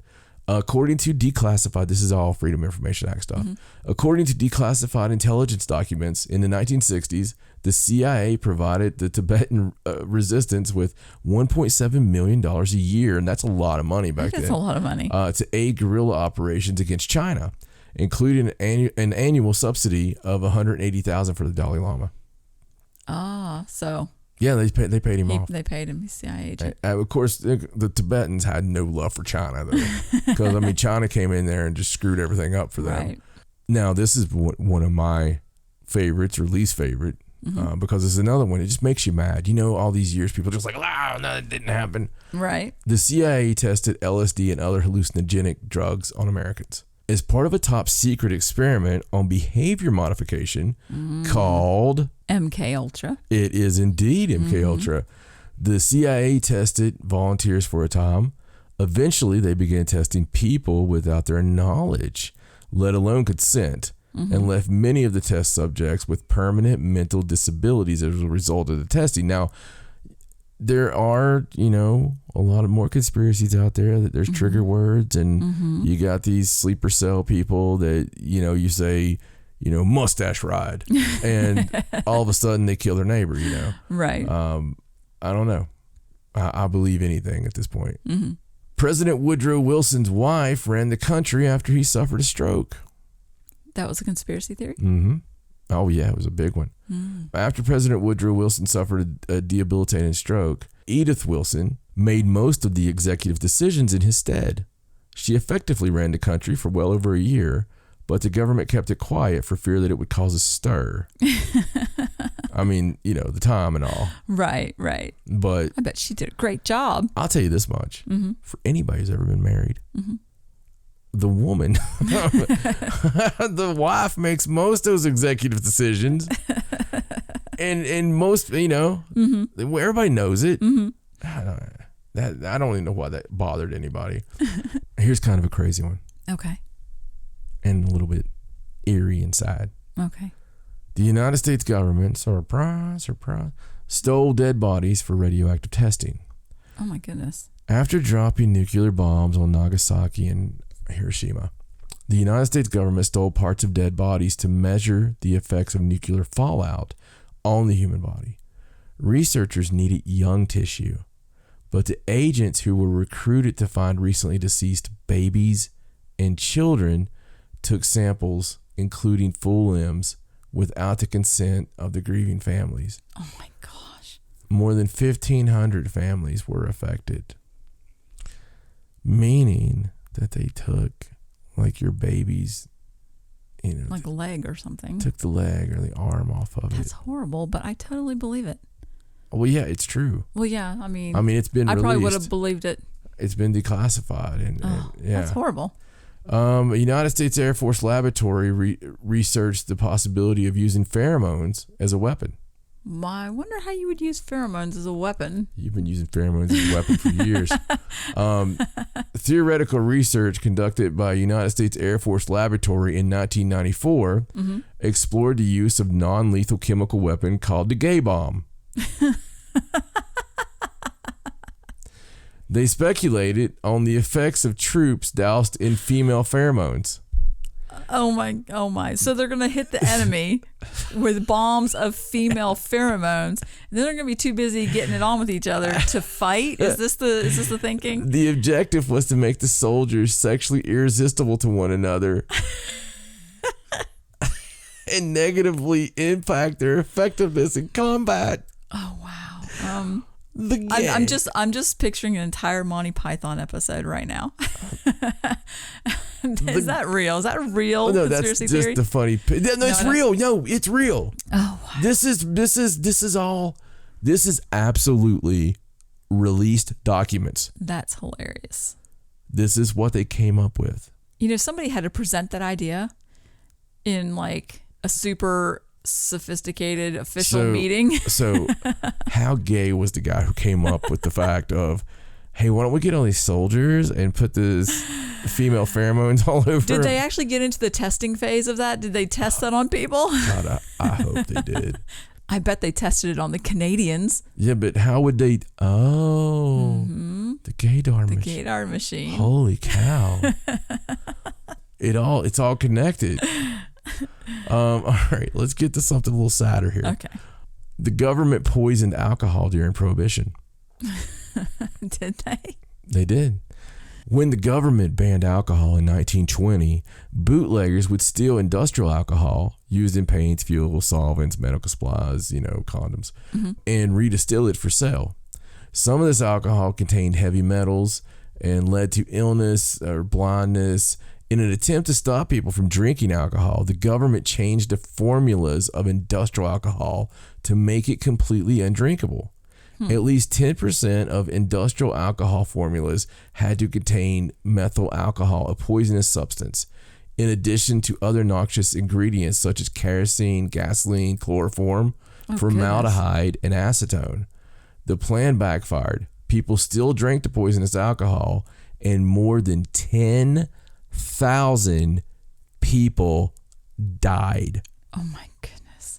Yeah, that doesn't sound like a smart plan. Directly killed 10,000 people. Now, 10,000 people, granted, that had no business drinking the alcohol because of the... Right, but if the government didn't say... if they didn't tell them, no. Right, so it's a conspiracy theory, so the government didn't tell them. So if you don't tell them, how are they going to know not to drink it if they've already been doing it? Yeah, obviously, they thought it was okay. I think they just wanted to kill him. Yeah, I feel like that. Like they were like, we're going to figure out who's really doing this. I don't know where that whole damn thing started. Anyway, I mean, like that's one of the. I don't know. I'm not a drinker anymore. Right. But still, yeah, there's a need for it. I mean, it's not for me, but right. I remember when I did need it. The CIA spied on and controlled the American media. Yeah, right. I mean, it's like, really? Like, we don't know that. Obviously, today, you can turn on a network and you know if they're Republican or Democrat. Right. Because there's no real media anymore. Right. It's all just opinion. It's all opinion. It's all controlled by somebody. But this one's really well known, but it's one of my favorites still yet. CIA project Operation Mockingbird spied on members of the Washington Press Corps in 1963, 1972, 1973, and they also paid journalists to publish CIA propaganda, wiretapped their phones, and monitored their offices to keep tabs on their activities and visitors. It's been happening a long time. Very long time. And I'll stop, but there's so many of these. I'm going to stop at this one, but I just thought it was cool of some of these that people, alleged for a long time, and then they found out that they were real. Right. The CIA developed a heart attack gun. As the theory goes, the CIA built a secret weapon in the 60s and 70s that could cause a fatal heart attack. I've heard that. The weapon shot a small poison dart that could penetrate clothing and left behind nothing but a tiny red dot on the skin. The dart disintegrated on impact, and the target would only feel a small prick. Women were affected all over the country, similar to a bug bite. Since the poison, went away so quickly, it cannot be detected in an autopsy. Wow. Yeah, but it was legit. I thought I heard something about that, and it was like some kind of like poisonous fish toxin or something that made it look like he had a heart attack. It might have been like some kind of poisonous alcohol. It could have been. They could have been like, oh, we got some of this left from the 20s. We got barrels of this. We may as well use it for something. Yeah, let's use this. Well, they probably have the Elmer's glue that actually kills you too. It's scary that that's a real thing. Yeah. I mean, it's scary that all of it's a real thing. Yes. And that's just the tip of the iceberg. You got, some of the ones I don't want to talk about, deal with making people sterile. Mm-hmm. Without them knowing, and it's just a lot of things like that, mm-hmm. which happened in huge amounts. And all this has happened in our country. But I like to keep myself sane by thinking that it's a select group of people that have too much power and not enough oversight. Well, regardless, that just proves that you can't just easily dismiss what they call conspiracy theories. Yeah, and that's what I'm getting at with everything. Right. You can't dismiss conspiracy theories. I think you always need to mm-hmm. at least look into it. Right. Give it some consideration. Yeah, absolutely. No matter how crazy, actually, the crazier it is. Mm-hmm. It seems like the crazier it is, the more true it's going to be. Absolutely. Mm-hmm. You just listen to it a little bit. But hey, man, that was some cool stuff that I wanted to talk about. And, the coolest thing is going to be what we talk about at the first of our next show. Mm-hmm. Because we're going to have to talk about a week worth of hashtag mommy daddy time. We won't go into too much detail. I'm guessing Stacey and I are going away alone. We are going to get away into the mountains. Mm-hmm. We're going to get away into a nice, honeymoon cabin. And we are going to have us a week worth of fun and sky watching and and relaxation and mm-hmm. hot tubs and all this stuff. So hopefully we'll have a signal and we can do maybe some live videos on Facebook mm-hmm. and mm-hmm. Say hi to you guys while we're up there. But we're doing this show right before we head out. Mm-hmm. So next time we're going to take some equipment with us, and just in case it's haunted. Right. Because there's a good chance with us, mm-hmm. it will be. Mm-hmm. So in case we get an Evil Dead moment, we're going to take some stuff up there. And hopefully, like I said, we can say hi to you guys. But let me say, paranormalsideshow.com. That's where you go. And something else funny about us, I have to say this. Mm-hmm. Every time Stacey and I go eat, it seems that our waitress ends up talking to us about something strange. Mm-hmm. It's like every time. And we always end up giving the website, and we'll be like, hey, here's the podcast. Mm-hmm. You might want to go listen to it. Mm-hmm. Today, when we went to Ridgewood, mm-hmm. the funny thing was we had this waitress, and she looks at Stacey, and Stacey has this mark in her eye. She's, mm-hmm. Stacey's got beautiful eyes, and the thing about it is a lot of people don't notice that they're green either. No, that's true. She was very observant. It was very strange to me because mm-hmm. people look at Stacey and they see brown eyes. Mm-hmm.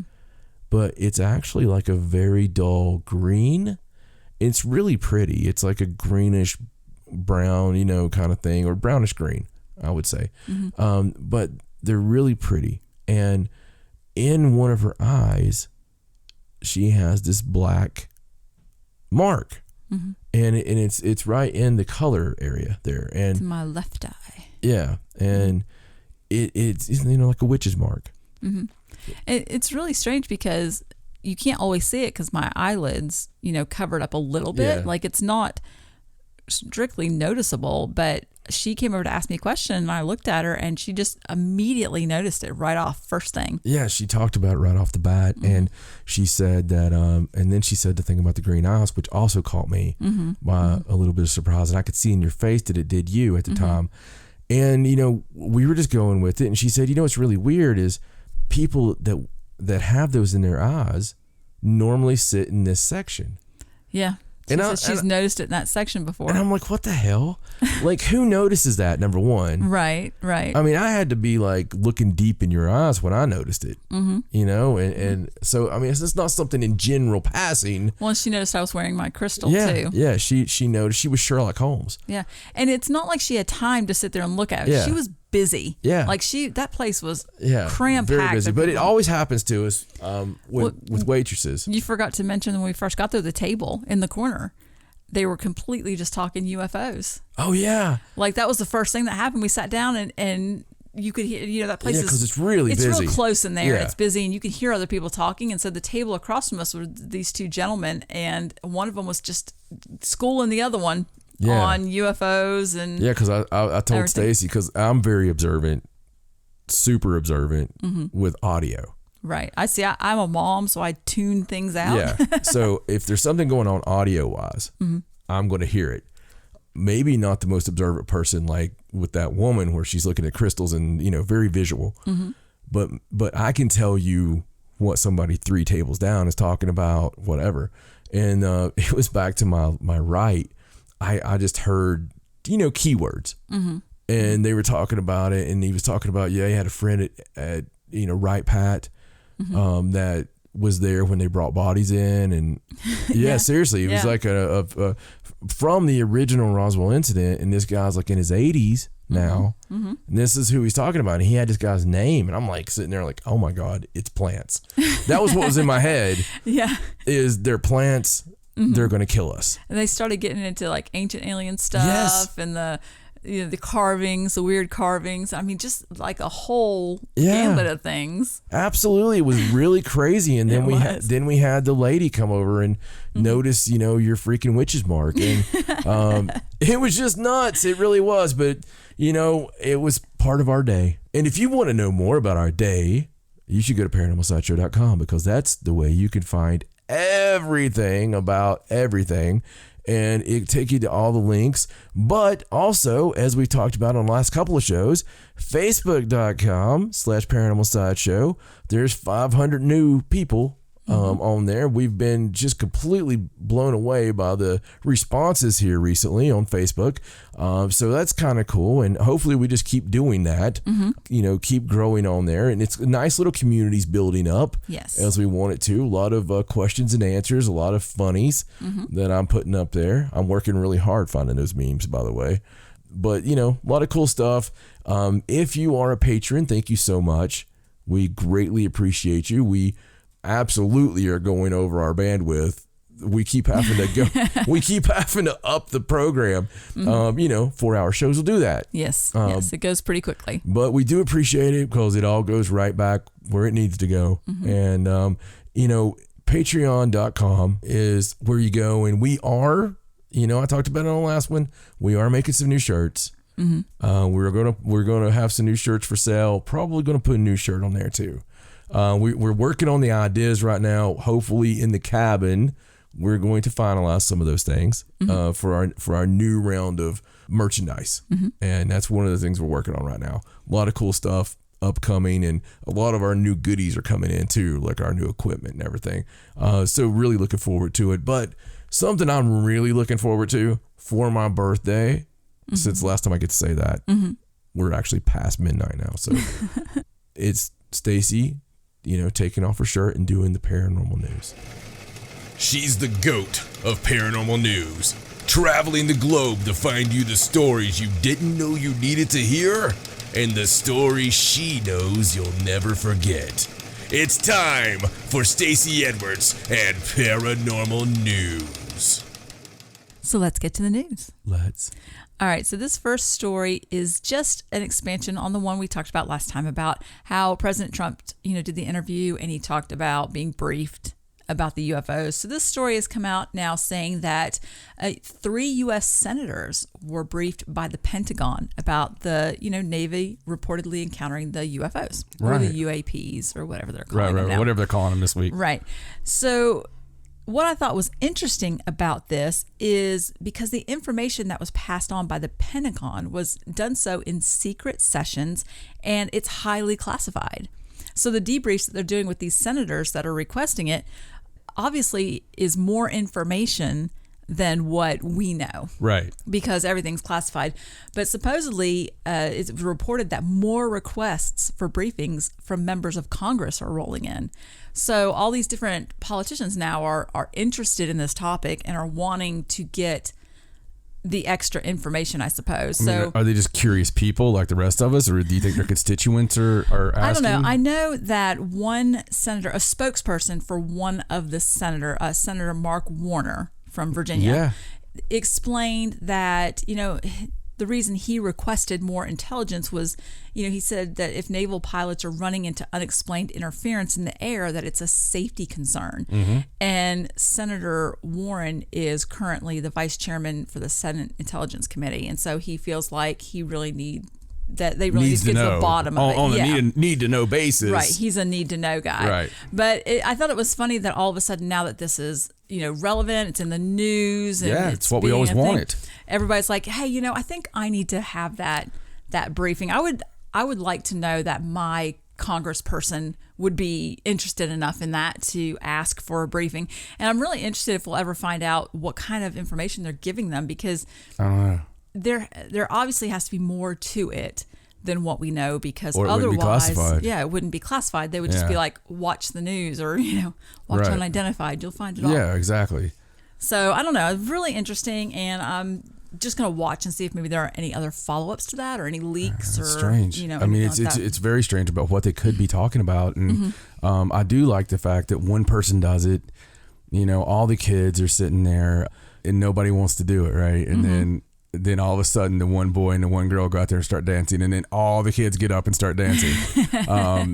It's just so funny. It doesn't matter how old you get. It's always going to be grade school. And now they're all wanting the information. They always did. And now they're like, oh, well, they did it and we didn't get, they didn't get laughed at. Everybody's taking it serious. Right. And so now they can do it. And they are taking it serious. I can go to CNN. I can go to Fox News. I can go to MSNBC. I can go to anywhere. And you give me a couple days, 3-day span, I'll probably get a UFO story now. And there's no laughing.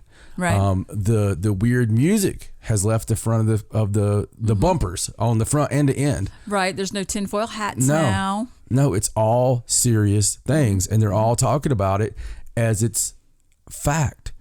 They're all talking about it as it's fact. And another thing, and I hate to go back to the Rogan thing since we already closed that out, but something else, he did mention the Tic Tac incident, and he was talking about the different incidents, and he was talking about the one, and you may have to help me here. There was another incident, not the Tic Tac one. It was on the opposite coast. And he was talking about how there was so many crafts. Right. I think that may have been the one we talked about where it happened for a length of time, and there were so many different so things. there was one UFO, UAP, whatever. Right. That was stationary for days. And nothing could have had fuel that would do that. Didn't move a bit. And they actually came to it or whatever. And then it started and then there was all kinds of them coming. And the thing was, it was showing them coming from 80,000 feet. This is what I remember on the radar. It was like they dropped from 80,000 feet to 10,000 feet in a split second. Right. And the way he described that was a little misleading. Not the way he described it, but the way it was described. Right. Because 80,000 feet is where the radar stops. Right. So it was possibly much higher from space. Right. And they just couldn't tell because that's where the radar started. Isn't that cool? That is very cool. And I didn't realize, I guess when these things came out, I was so busy defending them because if you remember when they first came out, there was a lot of people in the UFO community because I don't know why. Maybe you can explain this to me someday. There's a lot of hate in the community that, for some of this stuff. And they'll be like, oh, hey, it's 6 seconds. And the thing I was saying back then was it's 6 seconds that's proven real. Right. That we don't have to worry about being a hoax and being somebody coming out later and going, oh, that's a hoax. That's CGI. That's CGI. This is 6 seconds that we know is absolutely real. Government released, Pentagon released. we can all talk about this. We can get a discussion going to talk about that glorious one that you're wanting to see, you know, with the flashing lights and all that. With the big sign right. that says we're from Venus or whatever. And I was so busy defending it that I missed some of the details, because in a YouTube UFO video, I have to worry about the details. And I continuously try to find every detail I can. On this, it was true to me. I knew it was real. So I was worried more about the detractors. You know, I was like, basically, I was like, shut up, please. You're getting what you want. And then I realized these guys are like friends of mine who used to pick out indie bands. And they would be like, oh man, yeah, man, I love, I remember like when White Zombie got big. Now this is going back a long way. Right. But I was a kid. And I remember when they got big, they had been like a skate punk thing, underground thing, right? And a lot of my friends were skaters. Right. So like even Faith No More and stuff. Right. That all started like, you know, tape trading or whatever. They would see it in a skate magazine and they would get it, right? And then somebody would make copies of the one that everybody else had. And then when the band would get big, everybody was like either, oh man, I was listening to that. I remember like, so I remember when, you know, like that song, the Thunder Kiss 65, it had been out like years before, right? Right. And everybody had to be like, well, some of them just hated it then because it, you know, they already knew it or whatever. And it was exposed. It was a big thing now. Danzig, Mother, when that became popular, it became popular in like 1993, but it was on a 1987 album. So all the kids that had it in 87 were like, hey man, I already knew it, you know. Right. There's those people, and it's almost like you're infiltrating on their little group. Right. Like this was their special little thing. Yeah. And now everybody likes it. Yeah. And you know, it's like a football team when they make it to the Super Bowl, and you get the bandwagon fans and all the, you know, real hardcore fans are like, oh, yeah, I hate bandwagon fans. And the thing is, I think it's because they feel that maybe they're not that like people won't realize how special they are because they've been the fans all these years, and they know all these little idiosyncrasies that none of us will ever know. And you see, the thing is, I will always respect those people. I will always respect those hardcore fans. We'll call them fans. That's fine. We can use fans for right now. The hardcore enthusiast. Right. I will always respect them because they were out there in a convention that had 13 people in 1971. Right. When people laughed at you for that. Laughed at you, ridiculed you, all this stuff. And there's so much more to the stories. There's so much more layers that they know, and they can sit there and tell you all that. I respect those people. I will always respect them. And I think that yes, they do need to be respected at a different level. But it frustrates me when this stuff comes out and people want to be ill-willed toward, you know, that group or whatever. Right. Because it's such a big deal. And because of that, I miss the fact that this thing sit there for a long period of time, stationary, and then all these other ones dropped in, and it's just a very spectacular, way more spectacular story. And apparently, there's a lot more to the story that is coming out little by little that we didn't know about, and I think that's cool. That there's so much more to the story, and how many of these stories are being held still. How many of these stories do they have? I'm sure quite a few. One a day? I mean, what age are we living in? I mean, does it bother you at all that this is real? I mean, that this is like unequivocally real. I mean, I don't think it bothers me because, you know, I've always thought it was real. Right. It's not like I'm being surprised by this, and I don't hold like strict religious beliefs that would be conflicted with the fact that, you know, UFOs are real.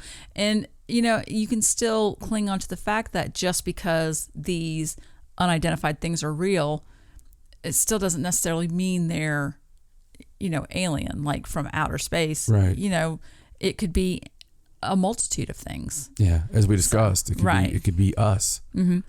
So there's still a lot of unknowns, and I don't think it's anything to be panicked about yet. No, it's not panicked, but regardless what it is, mm-hmm. it dwarfs any kind of technology we have. It does. And makes us seem like ants mm-hmm. to these beings. And that, to me, is troubling. It is worrisome. Yes.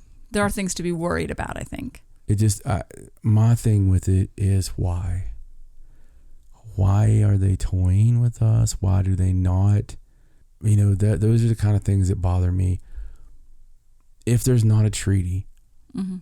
okay, of some sort, then why would they not just do whatever they're going to do?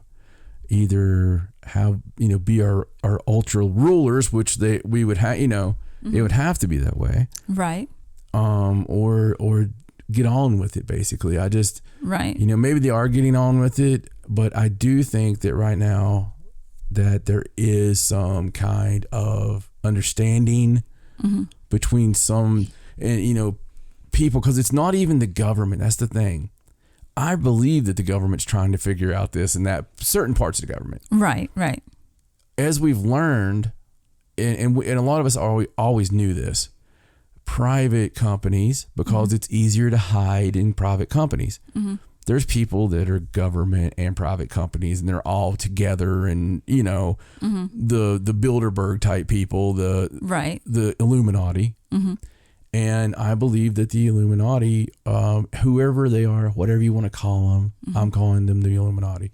I believe they definitely know, and whatever the secret is, right? They know the why, and they know the how and the where and the when. Well, I feel like somebody has to know as well, because it's not causing the alarm you would think that it would cause. Yeah, you're saying, if they had no idea, absolutely no idea what that was or where it came from or, its capabilities, I would think there would be more urgency. Yeah, exactly. To figure it out. Exactly. So and we've made this point before, mm-hmm. but if you clear your mind right now and listen to this point, all right. So as Stacey said, that we have no idea. We've never seen a UFO before. We don't know, blah, blah, blah, blah, blah. Mm-hmm. But they don't know if they really, truly, if the rulers at the top truly do not know anything about these, okay? They have no standing orders. There's no orders coming down saying stand down, stay away from that, don't say that, don't do. They're doing their job. To us, the military is patrolling, doing their job, protecting. Mm-hmm. If that's the case, and they see these crafts, they see these spaceships, these aircraft, I don't care what you want to call them, that are doing physics that is impossible to do, okay, for us. And we're seeing these things do this stuff and just dwarf us and or just stand there, or a whole battalion of them, or whatever. It would trigger because look, when a Russian jet gets too close to Alaska, mm-hmm. it makes every newscast, and I see it on every channel, mm-hmm. and they'll say a Russian plane got escorted by. Yeah, there's a sense of urgency there. 3 F-18s came mm-hmm. in no time, scrambled, mm-hmm. got the jet away because it was there. If you take a boat too close to China, mm-hmm. okay, they're going to do something to you. Mm-hmm. It's like that with every little country. If you take a big boat through the Persian Gulf, you're probably going to get noticed, and mm-hmm. somebody's going to shoot you. Mm-hmm. Mm-hmm. So why is it that these UFOs are not just in our country, but they get shown up in England and France and mm-hmm. Russia and everywhere else, mm-hmm. and there's no sense of urgency, as you're putting it, and all these countries are involved.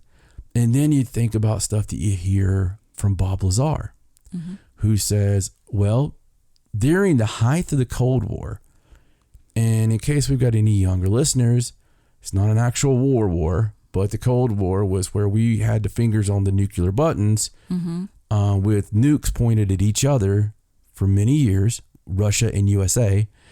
And there was complete secrecy between the two. They did not talk. It was one of those things where if we would communicate it, we could have drank a beer and high-fived, but we didn't.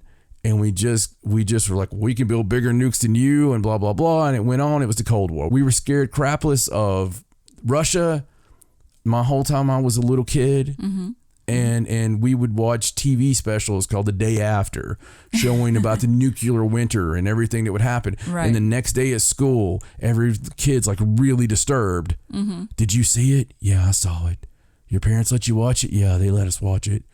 And it was really terrifying because you felt like that could happen at any time. And then, that's how that was. But during this time, Bob Lazar, working in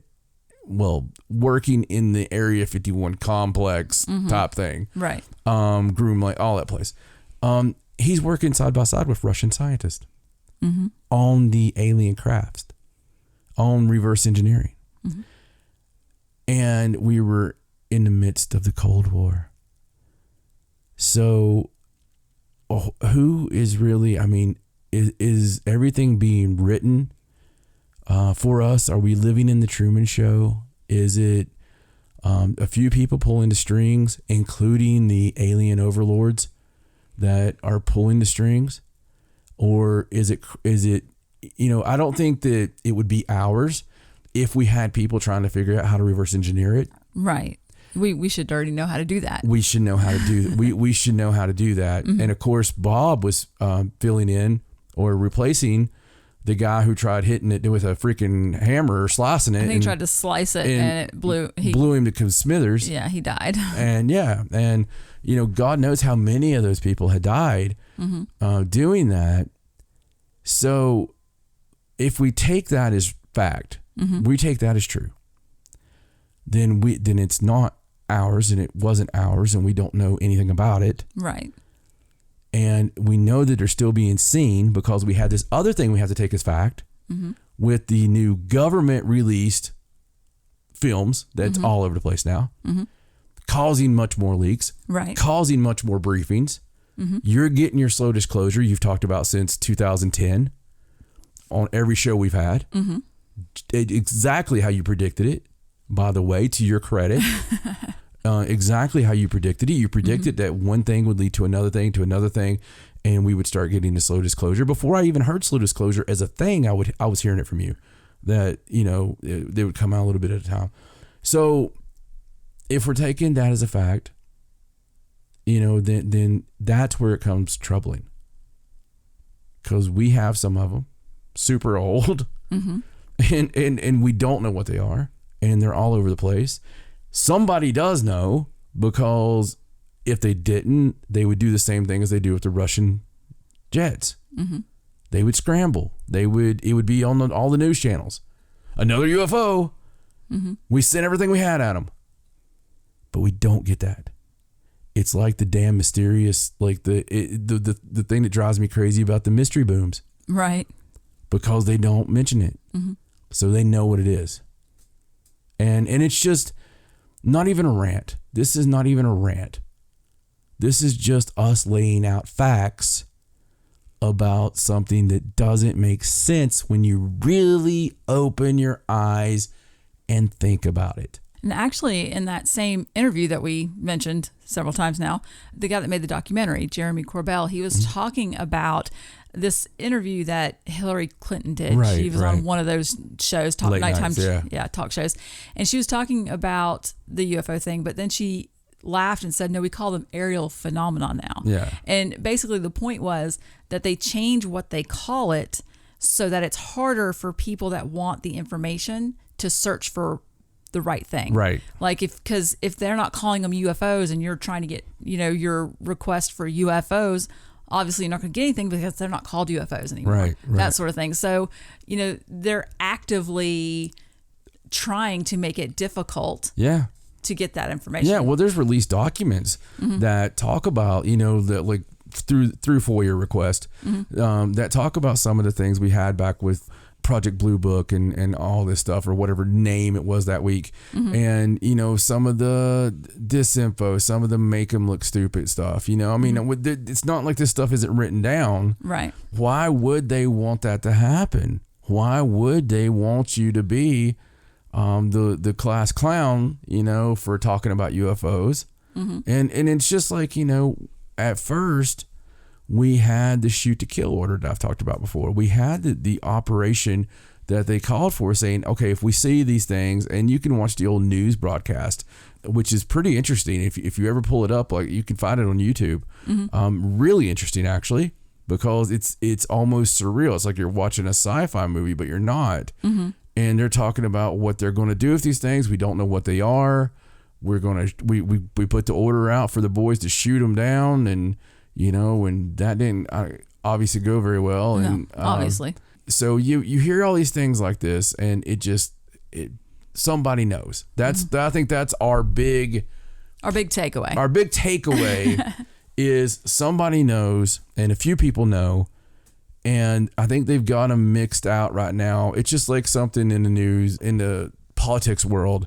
They were talking about how one president there was 3 places that kept intelligence. And before the next president got in there, they divided it into 17 places. So it would be harder to figure out. Yeah. It seems like a government 101. All right, well, let's move on. Let's just go ahead and round out some space news here. We don't have tons of space news this time, but I do have a few more stories. And this one is really cool. I know you've seen this. It's about a mysterious white light on Mars that was seen in a NASA photo. So NASA has released this photo that was taken by its Curiosity rover, and it shows this mysterious, unexplained, like, white light on Mars. And I'm going to start with the official explanation. And the official explanation from the NASA spokesperson said that it's likely an effect of the sun, and that sometimes they have images with effects like this, and it's usually they see it pretty routinely, and they feel like it's just something glinting, reflecting the sunlight. But here's the strange thing about it. Now, the rover, it has 2 nav cams and 17 cameras, and it's been sending photographs back continuously since it landed, like, in 2012. So they have, millions of pictures. And these particular pictures were taken by just one of the cameras. They released 3 different ones. The first one was at 3:53:46. Okay? Right. Nothing in it. No white spot, nothing. Right. Then at 3:53:59, just 13 seconds later, there's the white, glinty white area. So then the third picture, 13 seconds later at 3:54:12, again, nothing. So it was just in the one picture. Right. So I don't know. I feel like this explanation maybe doesn't really fit, because I don't see how the sun would only glint for less than 30 seconds in this one picture and then be gone. Like, there's nothing. Yeah. It's not like there was a big cloud go over. Right. That's what I'm saying. Like, there's nothing to block it or not block it. Or, the sun doesn't just like go, bah, and, flash a little beam of light down. If that's the case, we need to look at the sun a little closer. So I don't know. It's very strange. And the way the terrain's laid out, it looks like maybe there's a hill there or something, or it goes up. So it's hard to tell. It does look like the white spot's hovering, but it could actually be on the ground just in the very far distance on, a hill. So it is hard to tell, looking. But it's really unusual looking. And the shape of it's odd because it's in that saucery type shape. Yeah, no, it's crazy looking. And I don't know if it was like some sort of plume or, or what have you. It's a weird looking deal, and it doesn't look like an artifact from a photo problem, Right. And like I said, it was just in that one picture. Yeah. And the time frames are so close that I just don't understand. I believe there's been other ones like this that have been caught before. And they do mention some other, like, anomalies that they caught, but I think the other ones they mentioned were actually sun reflections. Like they were trying to equate it with these other pictures. Like, here's the other glints. Yeah, but it's very strange, and I just don't see how it could be that short of a reflection. Right. I don't know, but you have to go look and just check out the pictures. It's very strange. It is a strange picture. I like it though. But speaking of Mars, I do have this story about how the Curiosity rover has detected more of the Mars methane. You know, we talked about how they verified the methane on Mars, but they don't really know where it's coming from. Well, last week, the rover detected methane levels of more than 30 times the normal level. Wow. And this is in the Gale crater, and that's where we were talking about it before. It'd be funny if a bunch of aliens were like getting up next to the thing. Just farting. Yeah. Just off camera. But the amount that This'll throw them off. the amount that they detected is far higher than the normal background concentration. So they're saying that this new result is exciting because, you know, on Earth, the vast majority of the methane is generated by organisms and, you know, microbes and things like that. Now, they can't assume that that's how this was made because the reaction can happen with certain types of rock, if they get hit with water, things like that. But another interesting part of it is there was this trace gas orbiter. It's sort of a European-Russian probe, and it's designed to hunt for methane, but it's designed to do it from the atmosphere. So when it was, you know, scanning the atmosphere, it detected hardly any methane at all. Right. So all this methane that they're detecting is on the surface. And it's weird that it's, you know, they have just this normal level they normally have, and all of a sudden they've gotten these. So is methane always from organisms? No, not always. That's why I'm saying the reaction can be geological too in certain situations, and they can't tell right now which this is. Does the geological, does it have to have water included in that? I am not sure. Because that's almost as cool. It doesn't go into the description of that, but I feel like if it is a geological thing, that maybe it's happening under the surface and, you know, shooting up through the surface. But I don't know, and I don't know when they'll be able to figure it out. But I think it's cool that it could be either or. Well, I mean, they're still taking from, you know, underneath the surface where everybody is. Right. They're farting it down there. It's just building up and coming out the little vents. Lord, I hope they're not that gassy. It's like they were just releasing the. Someone was cleaning the bathroom down there. This just in. We figured out why they left these people on Mars. There's certain species that, well, they're full of crap. They just had to go underground, literally. Please take us back. We're your cousins. Nope, we see nothing. All right, well, here's a really cool story from Pascagoula, Mississippi. Well, that's already cool. Yes. With that name like Pascagoula, it has to be good. So this is a story about an historical marker that was unveiled honoring the possible alien abduction at Pascagoula. They put this marker up, and it was paid for by the Historical Society, and the city determined the placement and even supplied the workers to place it. And it honors the alien abduction of Calvin Parker and Charles Hickson. And if you remember, we talked about this recently, like back at the beginning of the year. We talked about this particular case because it was 45 years since it happened. Like, it's happened in 1973. He was on the news. And he was on the news because he never really talked about it. Calvin Parker. He never really talked about it for those full 45 years until he started having some health issues, and he decided he wanted to get his story out. And so he wrote a book. Yeah. And he came out and he did some publicity for about a year. He did the news stories, he pushed the book, and then then he stopped. But did he stop living, or no? He stopped doing the publicity. Okay. He just went back. I thought that was a weird way to tell me he died. Yeah, no. Now Charles Hickson has since passed away because in 1973, Calvin Parker was 19. Charles Hickson was like in his 30s, right, or closer to. I don't remember how old he was. But they did unveil the marker, and Charles Hickson's family showed up. His son, who's also named Charles Hickson, was there, and Calvin Parker was there, and it was very emotional for them that this was being recognized. And as the story goes, they were fishing, along the Mississippi River, and they saw these weird lights, and when they turned around, it was a craft, and they remember being taken into the craft and being put on the examining tables, and they didn't say anything. Of course they wouldn't. Yeah, like I don't know if they remembered the whole thing, but they did they took pictures of him and stuff, and the aliens told him it would be fine. And then they put him back down, and they ended up calling the police because they didn't know who to report it to.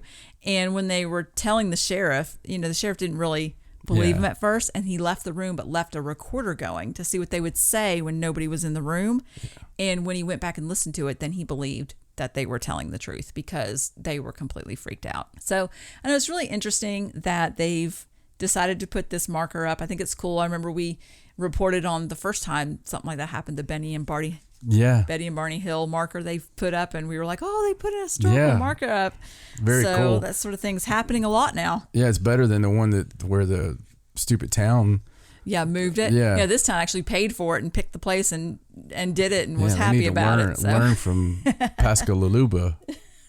Pascagoula. Oh yeah, whatever. All right, so my last space story. Now this is normally a story that I would do at the end because it's a little bit funny, but I wanted to stick it with the space stuff because it's space related.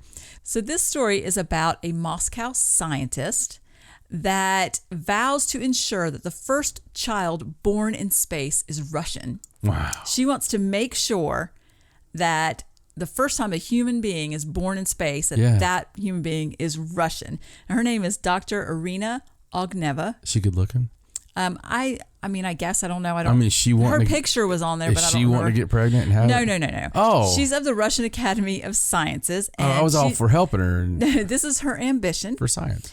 And she didn't specify whether the child would be actually conceived in space or if it would just be born, in orbit. No. If I'm going to be part of this, it's going to be conceived in space.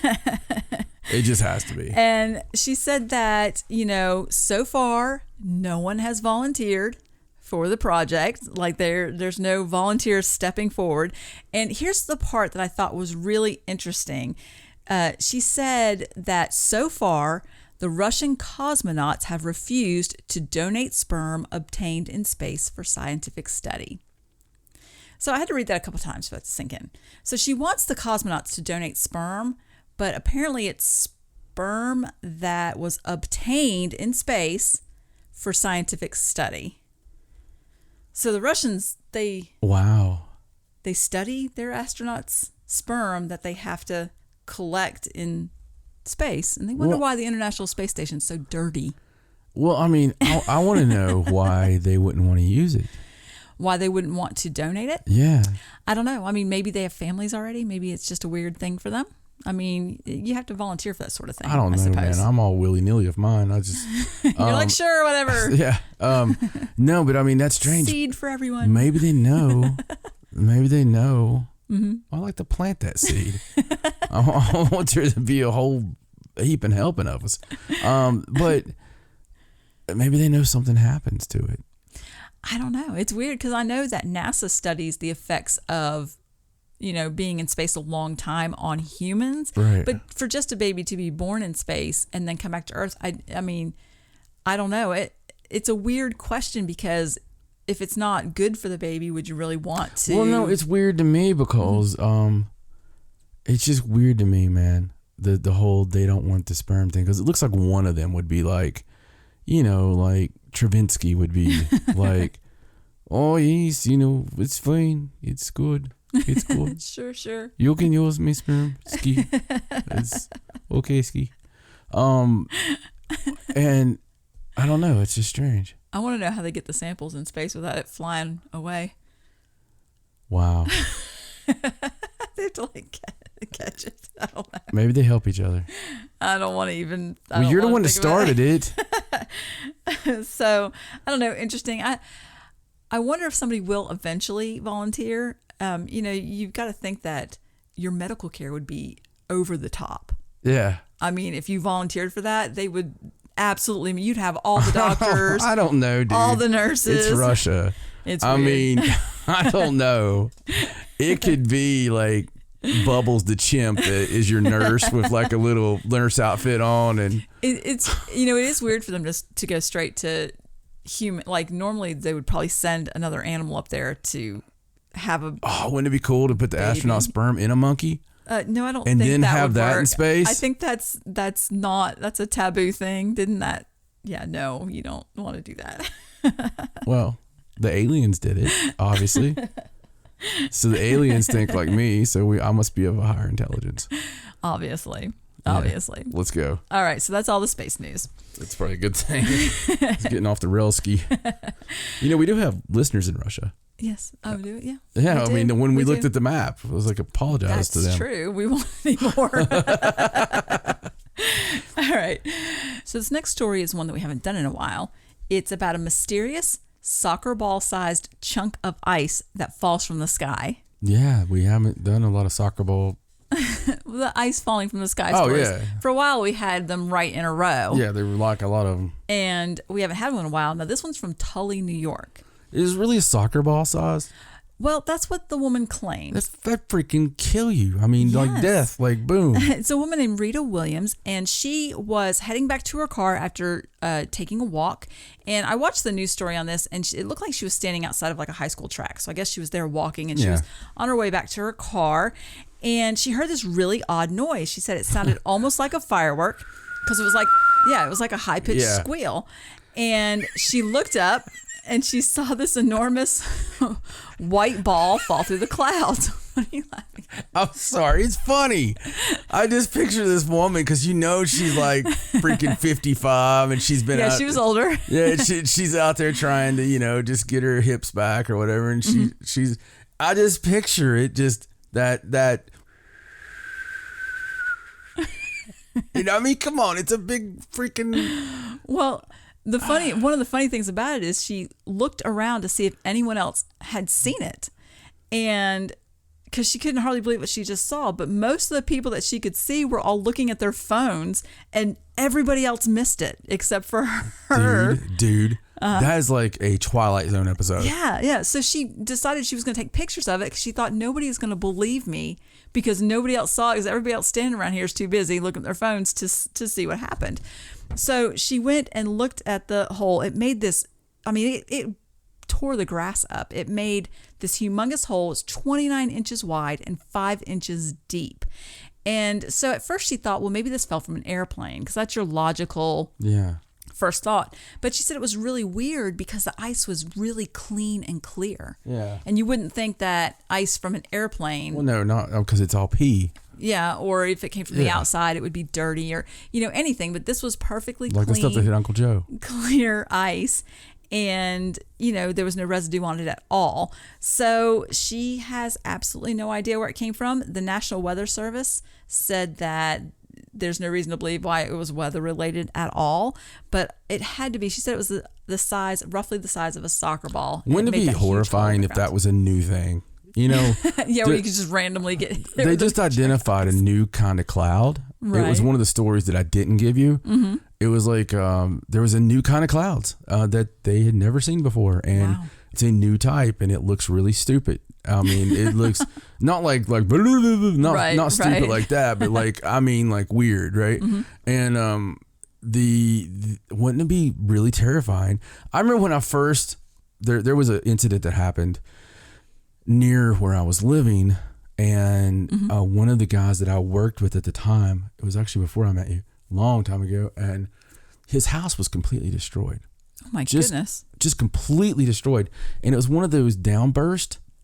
You hear about those downbursts, and I believe that's the term for them. I think so. Yeah, where the wind just comes down. Really quick. It was a clear day. Okay, there was no kind of storm or anything like that, and this came down, and in one little row, it blew 3 houses completely down, and I'm talking nice ass house.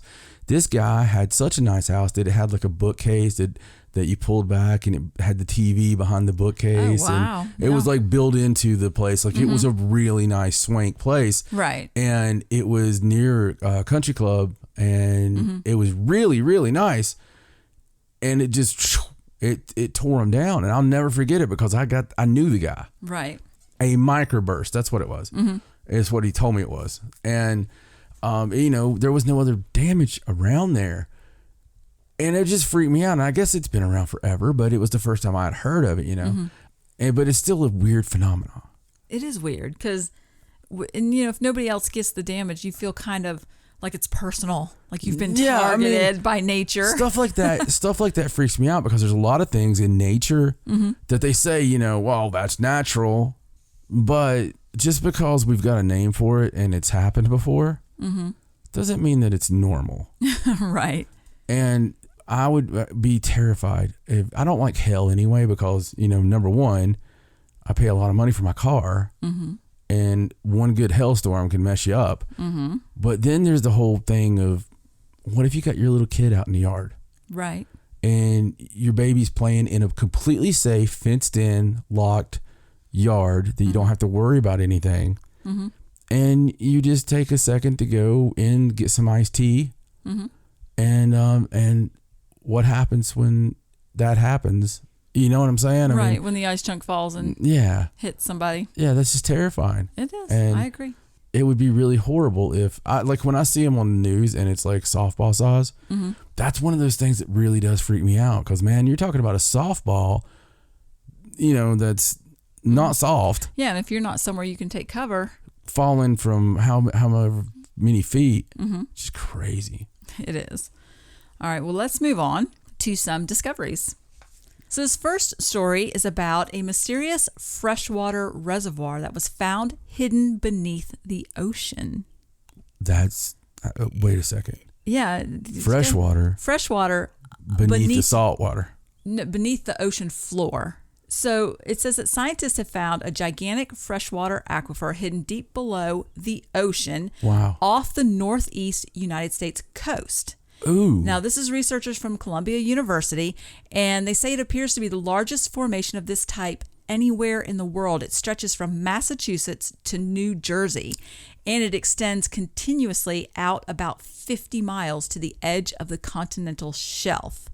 Now, this was surprising for them because they knew that there were isolated places under the ocean floor where there was pockets of fresh water. They had no idea that the extent of it was so large. They said that if this fresh water was discovered on the surface, it would create a lake covering 15,000 square miles. That's how much water is down there. So the scientists, they used measurements of electromagnetic waves in order to map the water. And the water's trapped in porous sediments lying beneath the ocean. And the theory they have on how this water was sort of trapped down there was back 20,000 years ago, near the end of the last glacial age. Right. All of that continental shelf area was not underwater. Right. It was above. And so they believe that since the sea levels were much lower, then the ice melted and sediments formed huge river deltas on top of the shelf, and the water just got trapped in there, and then the sea rose, and now it's down underneath the ocean floor. Right. So it's also something that they are thinking is going to be very promising if they can find more of these in areas where there's possibly a shortage of fresh water, Southern California, Africa, just places where they could possibly use that as a resource. They think that it's very promising. So what if when these things got trapped, what if there's things living down there and they've got their own little ecosystem? And yeah, I have no idea. There could be dinosaurs, dude. I mean, like legit dinosaurs. Right. And the only thing I could think of when I read the story was, hey, there's a lake inside the earth. Yeah. It's literally inside the earth. I mean, that's amazing. Yeah, it's amazing, and it goes back to some other things we've talked about. It's just really nuts. Yep. So I don't know. It's a cool discovery, and I'm curious to see how they're going to eventually use this. Like they said. You got to think that there's stuff that was in that water. I mean, you would think so, yeah, because it's fresh water, so there has to be. It's just cool. It's not been touched in so long. I mean, it's just really interesting. It is. What could be down there, scientifically. Yes. I mean, it could be nothing, but I mean, still, there's the possibility even of algae and things like that, things that they'll let us know what it was like at the time. I love stuff like that. Yeah. And now the article doesn't go into how they could possibly get to that water because, they just use the electromagnetic waves to map it. But the fact that they found it and there's so much of it is just unbelievable. And the article don't go into the fact that there's actually open areas down there, and there's, you know, where water can be trapped. Right. Yes. So interesting story from a different angle.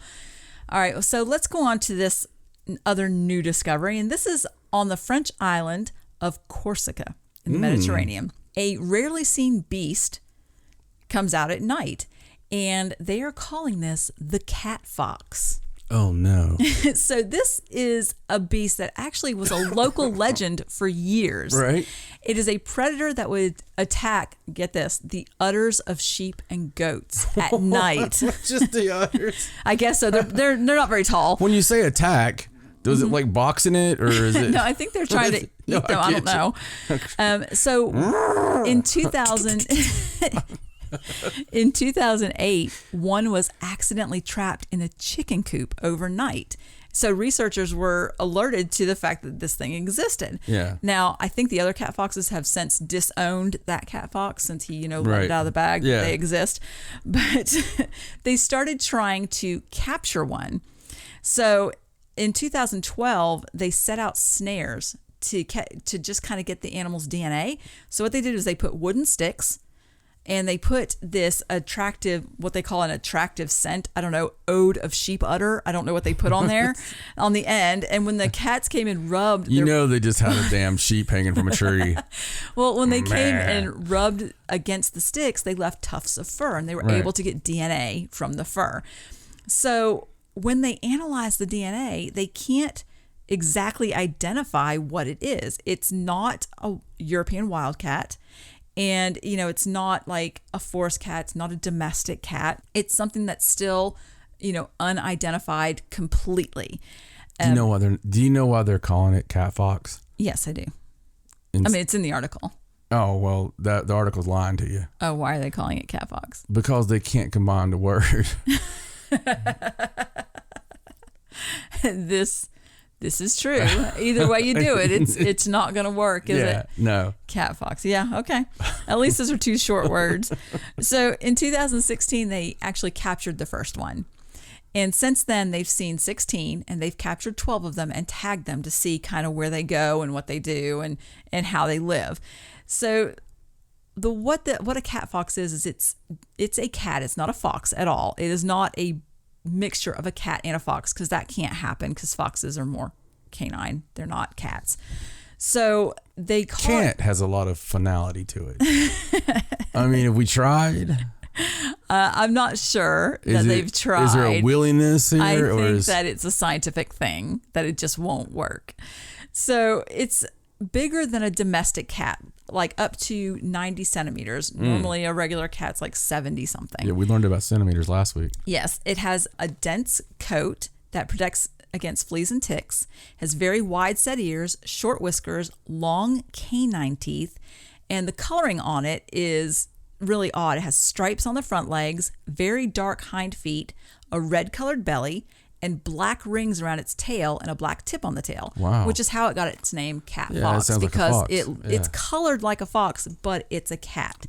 And they're saying that it may not be an entirely new species, that it could possibly just be the fact that a cat, maybe in a wildcat, it's like a hybrid kind of thing, but they are trying to get it recognized and protected as a new species because they're so rare. And look how long it took them to even capture one or even see one. It was a legend for a long time. They should call it something like a Malogo, or they should give it a name. Right. I like Malogo. Malogo's a pretty good name. I like that. Yeah. I do know that in the article, I don't have it right in front of me, but when they were tracking it, like the extent of area that it covered was crazy. Like really high elevations and low elevations, walked all over the place. So that's probably one of the reasons why it was hard. Maybe it's in a car. For them, possibly hard for them to capture one. We don't know much about them.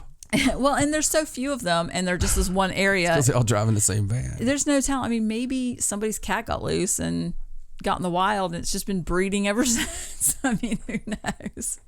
Who knows? But it's very strange, and there are pictures and videos where you can go and look at the cat fox that just very much looks like a cat in the face, but it is pretty big. Yeah. And I hope that they find a way to keep it from eating the sheep's udders. That's... It's an odd delicacy. I don't know. Very strange. Oh. But it proves that there are things out there that, even though they're legend, could be true. So there you are. Oh, yeah. Well, I mean, we know that. I mean, it happens all the time. I'm just still thinking about the poor sheep. It's just... All right, so let's go on to this next discovery. This one is really cool. This is from the lush rainforests of Honduras. Oh, well, it sounds like a Price is Right thing. So this is like you're going on a trip. So this started out as some biologists going to study an archaeological dig and finding something completely different. So in the rainforest of Honduras is this legendary place called White City. Oh. And it's like a fabled settlement that's hidden deep in the forest. It's all been Very covered privileged. up. And there's like scattered collection of human structures and cultural remains that nobody knows where they came from. And they're just all under the, we've Probably heard about humans. that. Yeah. Probably. They don't know what kind of humans, yeah. what civilization they're from. Right. But they're scattered all underneath the dense rainforest. Now, this rainforest, people aren't there a lot. This expanse, it's 4 separate protected reserves and Wow. national parks. So it's the largest forested area in Latin America, north of the Amazon. Like this whole, and Yeah. hardly anybody goes there. I mean, people do go through it, but it's Yeah. not visited a lot. Right. So these biologists went to this area, to this one specific complex called City of the Jaguar. Right. Sounds like a Nickelodeon show. All right, kids, today on City of the Jaguar.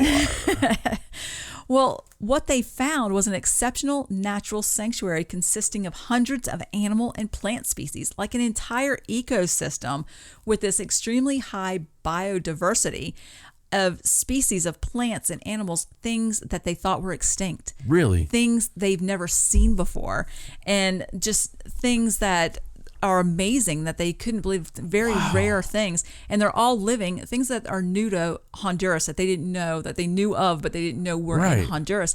But they're all living in this ecosystem because it's so well preserved.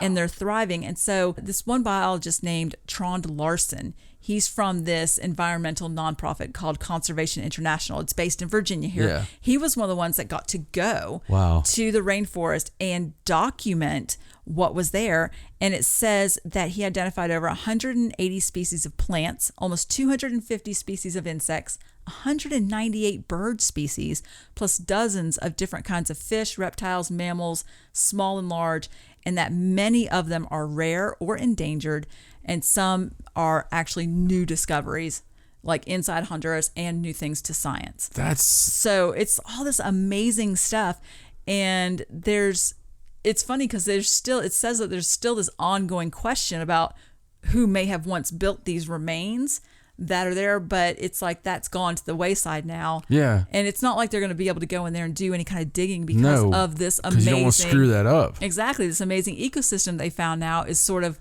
protecting these ruins. So, okay, we found, because of LiDAR, that the Amazon, which was the ancient Amazon, and like in our heads, we knew the Amazon had always been there. And it had always been this incredible rainforest and this jungle, and then we find out that it's full of freaking cities and some of the largest settlements ever. Civilizations. Yeah. And it's just underneath all the vegetation and everything.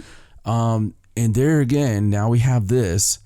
Pretty advanced ones too, if I remember correctly. Absolutely. Like bridges and connecting things. It wasn't just like people put some mud huts up and, So then we have this, and it's how old would it have to be for that to have all these things we thought were extinct and all this, and plus it had to have time to reclaim the civilization. Right. It's just insane. I mean, do you think that's from the last cataclysm or something? It's who kind of knows? nuts, and to be that, good Yes. Lord. It's really cool story though, because I'd like to see some of those birds and whatnot. Well, it says that there's a full report on the biological assessment, including an executive summary of the findings, and it's on the Conservation International website. Right. So he's listed everything, that was there. But yeah, pretty awesome stuff. And I love that they found things that they thought were extinct. Yeah. And then they're like, oh, hey. I'm sure there's more there. There it is. Okay, so let's go on to this next cool discovery. All right. This is about a sword that was found in Shropshire's mysterious Canton Caves. And this is Say that one 3 times. It's really difficult. So a man named Mark Lawton, about 30 years ago, he found this mysterious sword and he took it home and sort of just left it there at his house. He didn't really have anything to do with it. He just left it on his windowsill. And recently he decided he was going to have it like appraised and looked at so somebody could kind of tell him a little bit about it. And he found out from a person that specializes in like military swords, things like that, that she certified the sword as being of 13th century origin. Wow. Likely carried by a knight, possibly a Templar. Wow. Isn't that cool? So in the 1200s. Wow. Yes. And the place that he found it, the Canton Caves, that place has been rumored to be a Templar sort of area. And it's unfortunate because the caves now sit on private land. So you can't just go there and go in the caves. I bet somebody's going there. Look around. Well, that and whoever owns the land, I think, could possibly have a claim on the sword. Yeah. Which would be bad because he found it like 30 years ago. Yeah. And he's just kept it all this time. And it has a broken tip on it, but no similar items have been found in that area. And they claim that if he wanted to take it to auction, it could get like 1,000 to 1,500 pounds at auction. That's kind of disappointing. Like you would think that. Right. 1,200, Templar sword. I would pay more than that for it. Well, it's not in pristine condition. Don't care. Obviously. Yeah. But it is very cool, and it's awesome, like conversation pice for him to have. Absolutely. I mean, I would say it was haunted and get 30,000 pounds. Yeah. Yeah. I think it's funny that he just took it home. He found it in the late 1980s and he just took it home and was like, oh, that's pretty cool. And he just laid it there and it's just been there. Well, I mean, look where it's at. I mean, you can find that digging around in the yard. Well, speaking of finding really cool things, this one's a little closer to home. Okay. This is Myrtle Beach. Ooh. So this man was at Myrtle Beach and he was out sort of picking up keepsakes off the shore. People I can't imagine somebody finding anything at Myrtle Beach. You aren't going to believe this. As much as that's combed over. I know. So he was walking along. I think he was probably looking for, normal stuff, shark's teeth, shells, things like that. He picked up this piece of what he thought was just trash, rubbish. I guess he was Good Samaritan, going to throw it away. And it turns out it was a mastodon tooth. What the hell? He found a mastodon molar on the shores of Myrtle Beach. What? Isn't that insane? What? Yeah. And he says that he collects skulls and rocks and other natural artifacts because he likes to, he has this weird collection. He likes to educate kids and things like that. And he's like, this is going to be a great showpiece. What? And conversation piece, for me. He's considering donating it to a museum. But when he first got it, he decided to contact the Fossils of Myrtle Beach, South Carolina Facebook page because they collaborate with the nearby museums to identify fossils and things like that. And he knew that it was something unusual, like something you didn't normally see, because obviously he does that sort of thing all the time. And they verified that it was, in fact, a mastodon molar. And it tells you there all the distinct things they saw on it.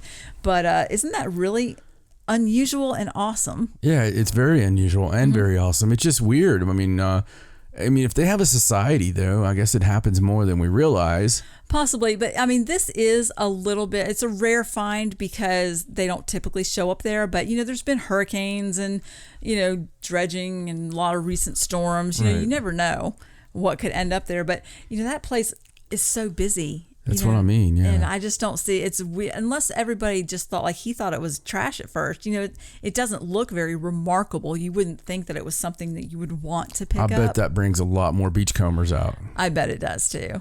Myrtle Beach was always slammed with those people anyway, because I remember going there real early in the mornings and trying to find shark teeth and all that stuff. And people are already out there. Yeah, they get out there really early, before the crack of dawn. They do. I don't know. I can't get up that early when I'm at the beach. No. All right, so last one on the discovery front. Right. And this one is really awesome. This is a video. It is the first footage ever recorded of a giant squid in U.S. waters. Man, see, this is what happens I know. when you start talking about this crap. You've manifested this now. So there's this woman named Edith Witter. She is one of the leaders of this expedition that is aimed at catching video of creatures that live in the very deep depths of the ocean. You know, where they call it the midnight zone. You know, it's really dark down there. No, I did not know that. They call it the midnight zone. It's like 3,280 feet below the surface. And we're talking deep sea creatures. And so what the scientists had to do is they have to use specialized camera system that she developed. It's called the Medusa is what they call it.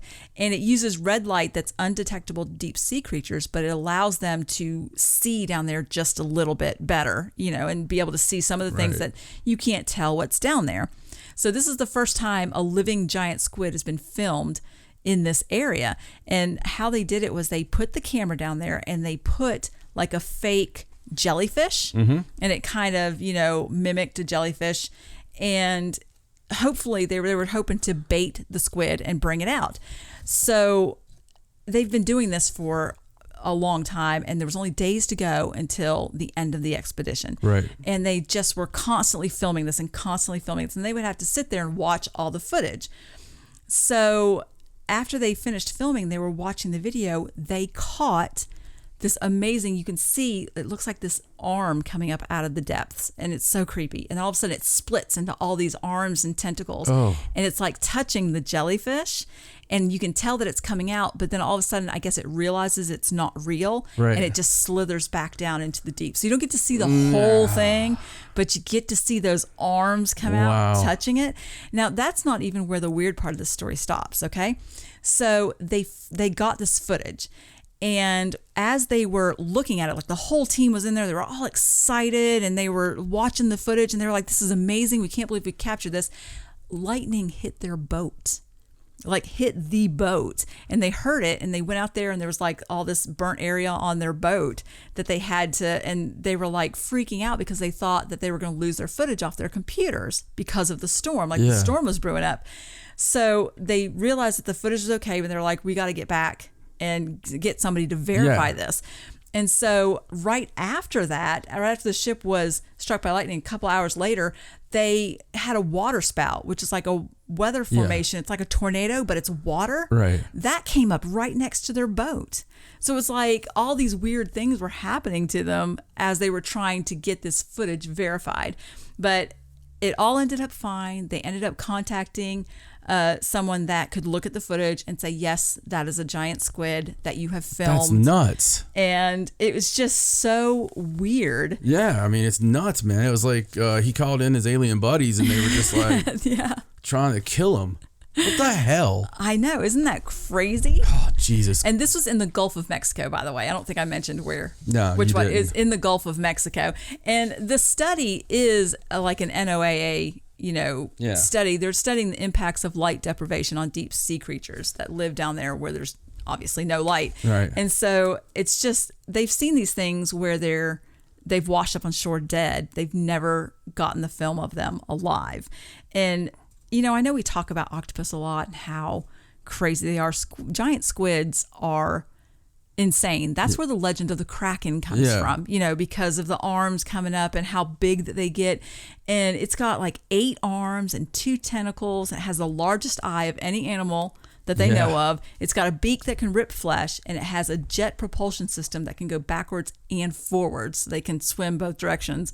Just insane animal. Absolutely insane. Yeah, no, that's crazy, man. It's terrifying. And just to think about how big they could possibly get, if you know. Yeah, and even this one didn't come all the way out of its, you know, dark area. Right. But the video is so creepy. I'm going to link to it, and everybody has to go watch it because it's really insane. Yeah, well, I mean, that's the mysteries of the deep, you know, are just insane anyway. So. All right, so let's move on to this next story. And this is one that you sent me because I know that you thought that this was really interesting. So I wanted to stick it in here with all these other stories. And it's about how young people are growing weird bumps on their skulls. Yes. This is a study that was done in Australia. And the researchers in Australia have found evidence that young people appear to be increasingly growing these bony protrusions at the base of their skulls right above their necks. Now, what do you think is causing that? Well, cell phones. Yeah. Well, that's their thought. They feel like because people look down a lot Right. at their devices, that it's starting to cause strain on that part of the neck. And as a result, the skeleton is kind of evolving or whatever. I don't know. And the young people are starting to grow this little bony protrusion right at the area where the tendons kind of connect to the bone. A horn. Yes, a horn, so to speak. Isn't that weird? People start getting horns out of the back of their necks. Yeah, no, it's crazy, and it's so nuts, man. I mean, just with the we talk about the aliens. We talk about them possibly being us, when you look at the Greys. Right. And people are like, well, how could that ever happen? Well, let me tell you how that could happen. The big almond eyes, the no need for sexual organs. Right. Look at some of the modern stuff that's going on right now, and Right. And completely inside or completely away from the sun because the sun gets too dangerous at some point. And you could get the light deprivation. You could get the big eyes from looking at the computer all the time. They're already showing signs that humans may be getting smaller. Again, because we're not having to fight cheetahs anymore. Right. I don't know. It's just it's weird how quickly something like that can happen. And you had the story a while ago with the big giant ice falling and everybody looking down at their damn phones. Right. Well, and it does say in here, the woman that did this study, she said that she's been doing this for 20 years and only in the last decade is she noticing this little, place. And since, devices are so new, to technology, the effects are not going to be known for a while. Right. Like this could really be a really bad effect that's going to happen over time. The bad posture, the looking down, the whole strain on the back of the neck. Now it does say on the bottom of this particular article, there was an editor's note that was added at the bottom that claims that the author of this study also owns an online store for posture correcting pillows, and perhaps she didn't note that in her study, and it's a possible conflict of interest. A little bit. Yeah. So now maybe it is, I don't know, maybe she just has a passion for that sort of thing. Maybe that's why she does posture correcting pillows. The story pillows. sounds like caca. Well, there are x-rays on there. Yeah. So, and the only thing is it was not a humongous test sample, and I'm sure it was all Australians. So Yeah. maybe it's just an Australian thing. Maybe it's a defense mechanism for Australians, so they can't get bitten in the neck by animals. Like wombats or whatever. Yeah, there could be a lot of causes for that. Or Australians might just be growing horns. It could be. Good day. We've got a lot of listeners in Australia. We do. So I'm sorry that Stacey said that about the horns. But then again, look at it about the fact it can make you really cool. That's true. Because if you grow horns, I'm going to be a big fan. Well, it's just one horn. Yeah. It's like a reverse unicorn thing. The reverse unicorn. It's like this looks like a haircut. It's coming out of the back of their neck. What do you want, kid? A reverse unicorn? I don't know. Or something sexual. Actually, it sounds more like something sexual. Possibly. Maybe that's just where your mind is. What did he do? The reverse unicorn. It's unreal. Because you know what that would be. I don't even want to speculate. There's some tucking involved. All right. Let's move on, shall we? Let's not go down that road any further. All right. So this is a story about the Nazca lines. And a new study has reignited the debate over some of the mysterious line drawings and why they were created. So this particular study just took some researchers from Japan that suggested that previous studies may have misinterpreted the exact species of birds depicted in some of the images. Now, there are several images that are of birds. Right. They feel like that they were misidentified. So they tried to identify all 16 bird geoglyphs.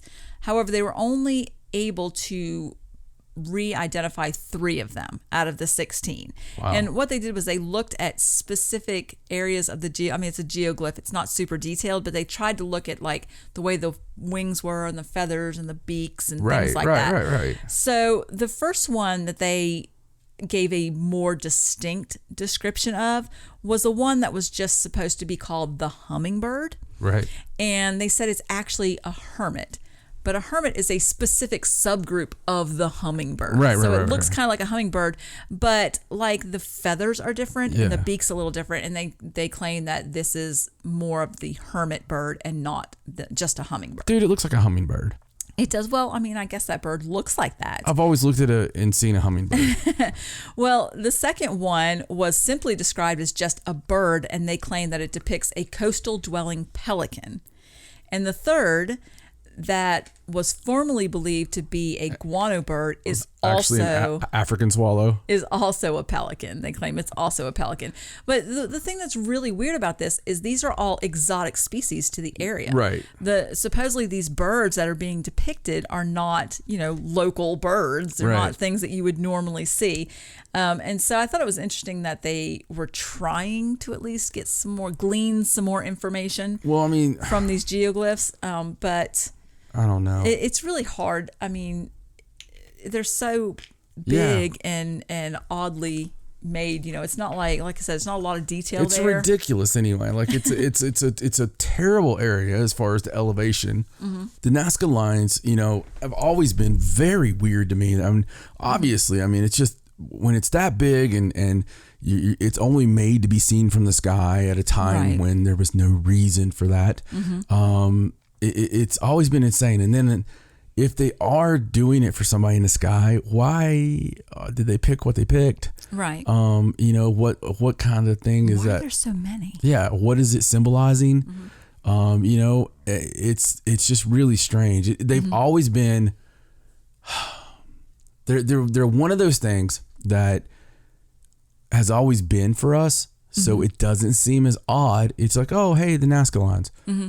But it's really weird. They are really weird. Yes, I agree. And to get the perfection they got on a lot of those. Without being able to see it from above is just very, we assume they couldn't see it from above. Right on. They are very strange. Yeah. And I don't think we're ever going to know exactly. No. I mean, even if we re-identify every geoglyph out there, we're not going to know what the reason for them is. I thought at one time that it was like a treasure map or...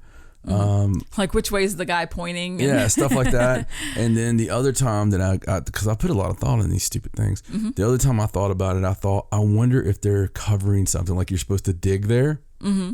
Mm-hmm. And not that it's pointing to something, because it's like X marks the spot kind of thing. Right, stuff under them. Oh wow, God, they made them really big. It's not very exact. Like we're gonna show them where it is, but we're gonna make it really big. I don't know. It's just weird. It's just weird. It is very strange. All right, so let's move on to this next story. Mm-hmm. And this is from Hawaii. Now, this is not technically a paranormal story right now. Yeah, not yet. I feel like it's going to be. Right. And we will have more stories to follow this up. But so let me just explain to you what's happened. Okay. So this is a story talking about the summit of Mauna Kea. Right. And what's happened is state officials have announced that they're giving permission for construction to begin on what's called the 30-meter telescope. Well, can you imagine what that is? Yeah, a 30-meter telescope. Right. So, God, the telescope naming people. Construction of the telescope is expected to begin this summer. And supposedly this area is the ideal site for this particular telescope. And plans for this project date back to 2009. And this site was selected after a 5-year around-the-world campaign to find the perfect site. Right. And this is what they picked. Now, here is the problem. This particular summit of Mauna Kea, it had these altars on it. They're called ahu. Right. I think is how you pronounce it. And what an ahu is, it's just like an altar, like a mound, an area that's sacred. And in order to build this telescope, the state had to dismantle some of these ahu that were blocking the site. Now, they weren't on the site they're going to build the telescope, but they were in the way of allowing access to build it.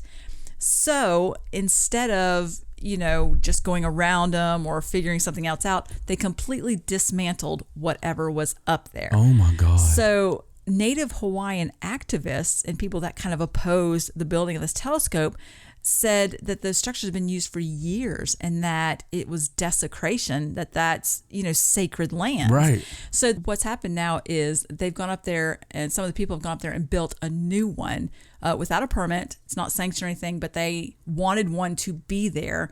And so they have built this new altar on Mauna Kea since the state dismantled all the ones that were up there.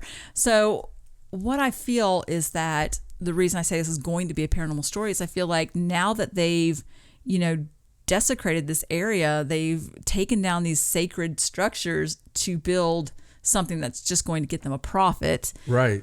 Is probably not the best way No. to go about your business. Not at all. I mean, and plus the Menehune, or I believe that's how you pronounce it, are the little people that's over there.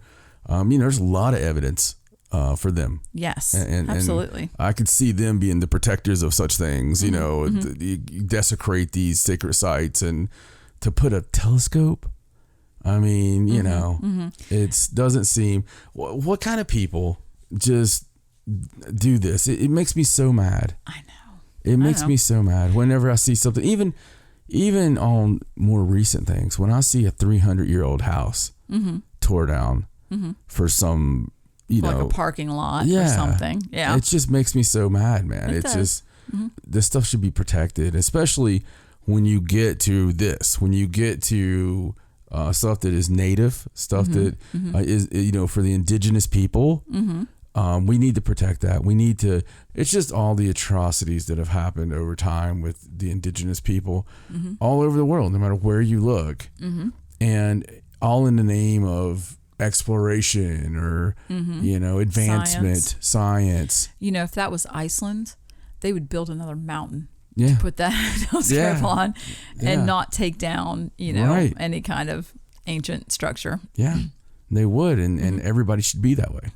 I agree. I mean, they really should. It's if you had any kind of respect, I think if you knew 1/10 of what is actually out there, you'd be building the other mountain. Yeah, probably.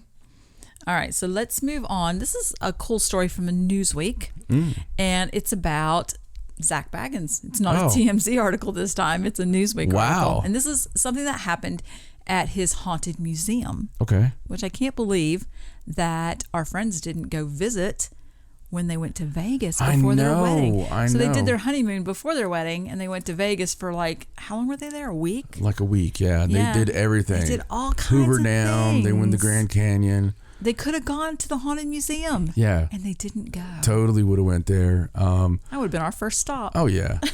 Love Zach and the crew, and what an amazing time right now where you have somebody that actually has the ability to buy all these horrifically haunted items. Right. And store them in one building. Yeah. And then let you look at them. Yeah. It's awesome. You got to appreciate the macabre nature of it all.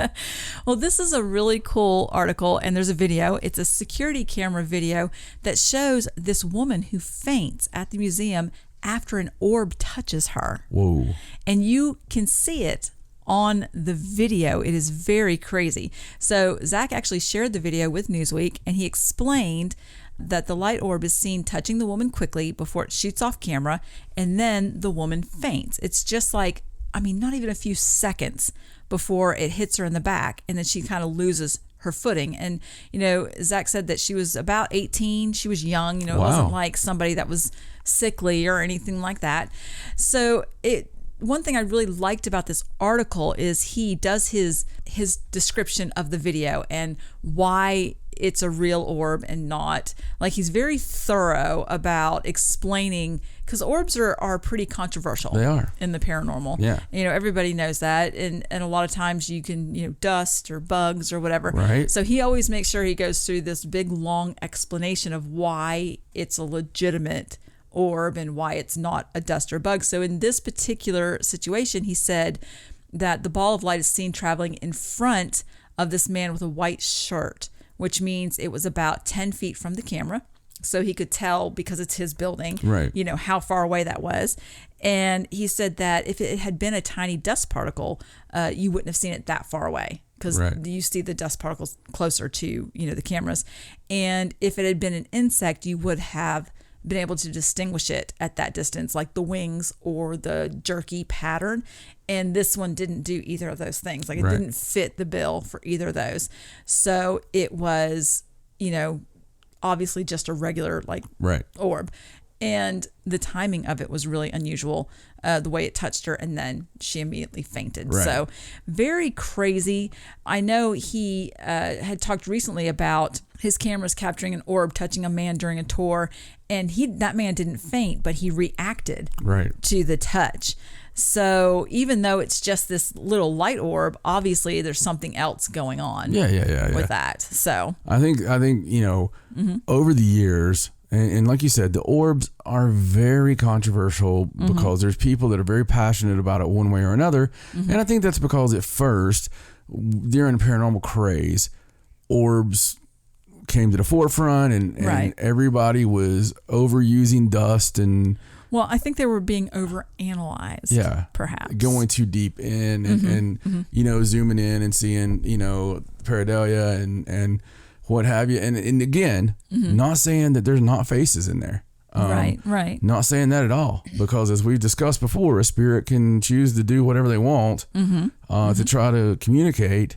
And I'm not saying that. I'm just saying there is cases that I've seen personally where people have not really looked as deep as they should too. Right. Like, just immediately dismissed it. Right. When there's wings and a buzzing sound. Right. And, it could actually be something. Well, I seen something the other day. It was a security camera and a baby camera and monitor. And somebody was like, what is that? And should I be terrified? And is it arms that coming out? And it was like a web, and it was obvious. Right. Well, it's like the one that was, it was a while back, but everybody's like, oh, this angel appeared over the car in the driveway, and there's totally a moth sitting on the lens of the camera. Right. It's just flapping its wings. I think some people, it goes either way. You overanalyze, you don't analyze enough, but well, you get an eye for it after a while when you do it a lot. You do. And this article says that the tour was currently, when this happened, was in a room called the library, and it contains a few notoriously haunted items. And it's been a place known for people to see full-bodied apparitions. But he said that there's a human skull in that room that he used to have in his home, but he put it there because it was causing activity in his home. So he put it in that room of the... Because they asked him if he knew, what spirit may have done it. And of course, there's probably who knows how many spirits and haunted things, in that museum. So it could have been a multitude of things. Right. So crazy that he put the skull in there because it was screwing with, Yeah, because he had to get it out of his house. Yeah. Totally understand, though. We've gotten rid of a few haunted things ourselves. So, but yeah, very cool story, and go watch the video because it's really interesting. So, all right, well, let's move on. All right. And this is a really interesting story about a haunted hotel that is going to reopen for guests, and you're going to recognize the name of this hotel when I tell you. It's in Texas, and it's called the Magnolia Hotel. Ooh. And this has been it was on Ghost Adventures. Yeah. They were there. Ghost Brothers were there. I mean, it's been on a ton of different shows. Super supposedly haunted hotel. I think they call it the most haunted hotel in Texas. So what happened was the hotel has recently been redone by its new owners. They bought it 3 years ago, and they've been working hard to get it restored, including the former 1800s decor and features. And now that they've finished their renovations, you can go to the website and book it to stay in overnight. Now, it only accepts 4 guests at a time because there's 2 bedrooms. There's one bathroom, a living room. There's a non-cooking kitchen. But that's all that it accommodates at the time. You cannot book it for personal overnight paranormal investigations. yet. They kind of do some public ones, but they haven't really turned it into that kind of paranormal destination. Yeah. But you can rent it for the night, so I don't know why you couldn't do what you wanted to do while you were you there. could buy all the, both rooms, right? Yeah, I suppose. I don't know if they do the rooms separately or if it, like, I didn't go to their website and look at all the details. I do know that they are doing tours, and if you go to the front page of the website, like the next 3 or 4 tours are already sold out. Wow. But they're doing an open house coming up pretty soon where you can go in and see all the renovations that they've done. But it looks great. Like from the pictures, it looks beautiful. And it was built in 1840. And supposedly it was tied to a massacre, and another serial killer, William Faust, stayed there, and just tons of history. It fell into disrepair, was vandalized, squatters, drug users, who knows what people did when they were in there. And so until the new owners got it and thankfully restored it, because it's a historic building. Exactly what we were just talking about. Yeah, exactly. So it's really cool. And, if you want to stay there, if you're local or you're heading to Texas and you want to stay there, I think that would be an awesome awesome location. It'd be nice if they actually did the overnight paranormal, but yeah, now they might, I suppose. I guess they're just new to opening it and they just restored it. I mean, I would feel probably a little apprehensive. They do have a paranormal team. Like I said, they do like a public thing once every so often, and they have a specific team that'll come and do that, a local team. So I don't know, it's pretty cool. I mean, it's going to make them a lot more money. Yes. Pay-per-boo works. All right. Well, I've got just a few more stories here, and I think you're going to really like these. So this particular story is about a mystery from Edinburgh's... Mystery? A mystery. Edinburgh's Holyrood Park. A pagan altar and symbol was unearthed there, and they have no idea where it came from. It says 2 mysterious pagan objects have been removed from a secluded part of Holyrood Park after they were uncovered by chance. So whose chance? Not the name chance, like by accident, I suppose. So archaeologists were called in after the remains of what they're calling a concrete altar and a pagan metal plaque were discovered on Winnie Hill above St. Margaret's Loch. Yeah. And so it says the ornate metal plaque, which experts have confirmed as likely to be pagan. And here, I'm just going to show you a picture. You tell me what you think. Yeah, that might be pagan. Yeah, might be pagan. A little bit pagan. It says it was found embedded in the ground within a sod of turf cut in a triangle shape. And it depicted 2 figures, a male figure with horns, the devil, and a female figure in a what they call surrender pose. So if you look at that again, you see her surrender pose. Oh, yeah. Yeah. So see, and what they don't say on here is there's an upside down pentagram. And it's, in a circle. That's totally the devil in the middle. And then this woman kind of with her arms up, surrendering. Yeah, so that's pretty interesting. And you see on this other picture where they cut the earth in a triangle shape, an actual triangle shape, and lifted the sod out and then put it in underneath. And I guess they just put that piece of earth back over top of it. Wow. To hide it. Isn't that crazy? That really is. It's so this looks horrible. This looks more like a devil worship kind of thing to me, just because of the way it's the devil in the middle. So it says specialists were called in by park guardians after the items were found to kind of look at them. But even more curiously, according to a new report, both of the items had been removed by persons unknown at some point before they investigated the site in April. And they left just like this concrete plinth and the holes in the turf. Like they left the place where it was sitting and the holes, but somebody came and took whatever was there. So they have no way to study it now or figure out where it came from or anything. So I don't know if whoever put it there realized it was discovered and took it, or if they made the mistake of talking about it on the news and showing pictures and telling exactly where it was and someone stole it. Yeah. Or, I totally put that in my living room. Yeah, I don't know what the deal was, but that is really unusual. And someone went to great lengths to hide it in that or spot. Make it. Yeah. Yeah. So I don't know. It's obviously something that was there in a permanent status. Very strange, man. I mean, the triangle's very strange, and I think they should look around the rest of that area. I think so. I'd be pulling some turf up all around the area. But it's odd because it's not a very big circle. Like, it can be carried to and from the site. So to leave it there is very odd. Like, I don't understand why someone would leave it there under the earth and not just bring it with them whenever they wanted to do their maybe it's part of a ritual. I mean, maybe it's part of a spell or something. Maybe it could be. It's very detailed, though. Yeah, it's really maybe cool. It's part of a detailed spell. I mean, all right, so let's go into this next story. This one also has a picture with it. You're just going to have to look at it in a second. This is from a French meteorologist, okay? And he was looking at a weather forecast for Thursday, the 27th of June. Right. And this was before that. He was looking at the upcoming forecast. And they're having a heat wave in France right now. And the weather is ridiculously hot. So when he looked at the map for what the weather was going to be on Thursday, it showed this unusual formation of a skull. Do you see that? I see that, yeah. And he did this tweet where he kind of put it next to a picture of the Scream, that famous painting, because that's what he said it kind of looked like to him. Yeah. And it really does look like that. Yeah, it does. And the way the map works, one of those radar maps where as it gets hotter, it gets redder. Right. So I'm just explaining for the folks, as it goes into the middle, it gets redder and redder in the shape of this head. And then the really hot spots are like the eyes and the screaming mouth and the nose. And it's really, really crazy. Yeah, it's cool. It's very cool. I thought it was really interesting, and he was hotter than hell. Yeah, he was really interested.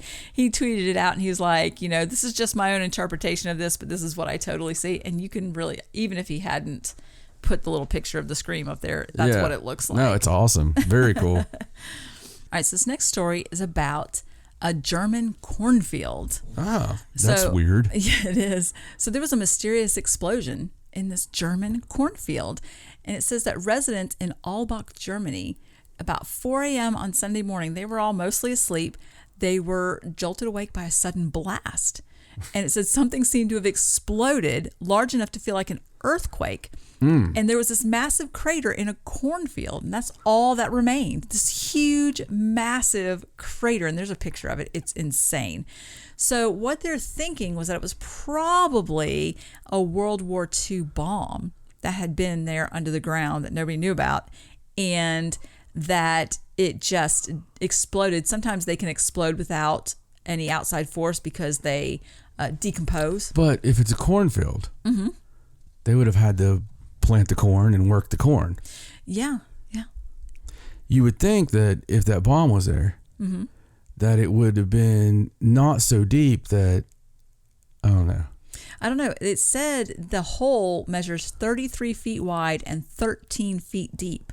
So it could have been, it's obviously 13 feet deep. I mean, I guess you don't plant that deep for corn. Yeah, you don't. But they say it was almost certainly a 550-pound dud. Yeah. It's not a dud anymore. It exploded. And I don't know. It's crazy. The pictures are really weird. And I just thought it was funny because all I could think about when I was reading the story was, they do have crop circles in Germany occasionally. Yeah. It's about time for another one. And what if a UFO came down to make a crop circle? Yeah, the first thing I was thinking about was, what if that was a crop circle UFO that got blown up? No, I mean, like, what if that wasn't a bomb? Right. What like if something went wrong? They're saying it's a bomb, and it was actually a UFO getting ready to do a crop circle. And something happened. They pushed the wrong button. Right. They didn't push the crop circle button. They self-destruct or something like that. That's crazy. It would be funny though if it was a UFO that was coming to do a crop circle and it set that off because of the magnetism or whatever. Right, and it just blew it out. So all the aliens are like leaving now. They're like, they figured us out. It's funny, man. All right, so last story. So this is about a man who's accused of building a bomb. This is from Pennsylvania, okay? Of course it is. And he claims that he wanted to warn police of an alien threat. Well, okay, so let's just step this out here. So he was arrested. Walk that back a little bit. So what happened? His name is David Oxenrider. That's his name. I didn't make the name up. And he approached the manager of the Bonnie House Hotel he was staying. Okay, and it's in the town of Myersville. And he told the manager that he had constructed a bomb. So, the hotel manager was pretty uneasy, and he was like, could you put the bomb in the parking lot behind the hotel? And when he was doing that, he called the police. So the authorities arrived on the scene shortly thereafter and defused the device. There really was a bomb. And they said it would have been a genuine threat to public safety had it detonated. Wow. I mean, he did a good job, obviously. So despite their assessment, Oxenreider insisted that he was not intending to cause any harm, that isn't why he built the bomb. According to the court documents, he told the police that he had an encounter with a UFO ship and aliens 5 years ago. And he was told by the aliens that humans need to start being good people or else they were going to destroy the earth with a nuclear laser beam. So Oxenreider has been trying to share his message with the world and inform people, but he claims that no one listens to him. And he kept saying that he tried to alert a number of government agencies about the aliens' ultimatum, but that his efforts have been futile because people say that he's crazy. Right.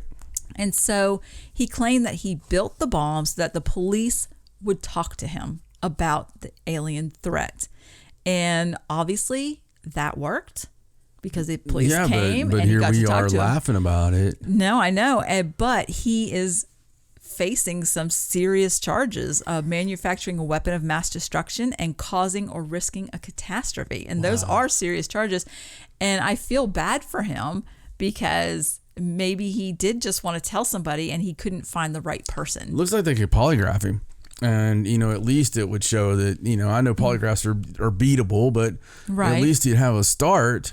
Yes, but regardless of whether his story is true or not, he still did build the bomb, and it still was a threat to people, and he's not going to be able to get out of that. Well, no. Because he admitted he did that. Right. But I hope that at least his story, his UFO story, will get some attention now. So if you're an alien listening to this right now, and you did this to poor Oxenreider, right?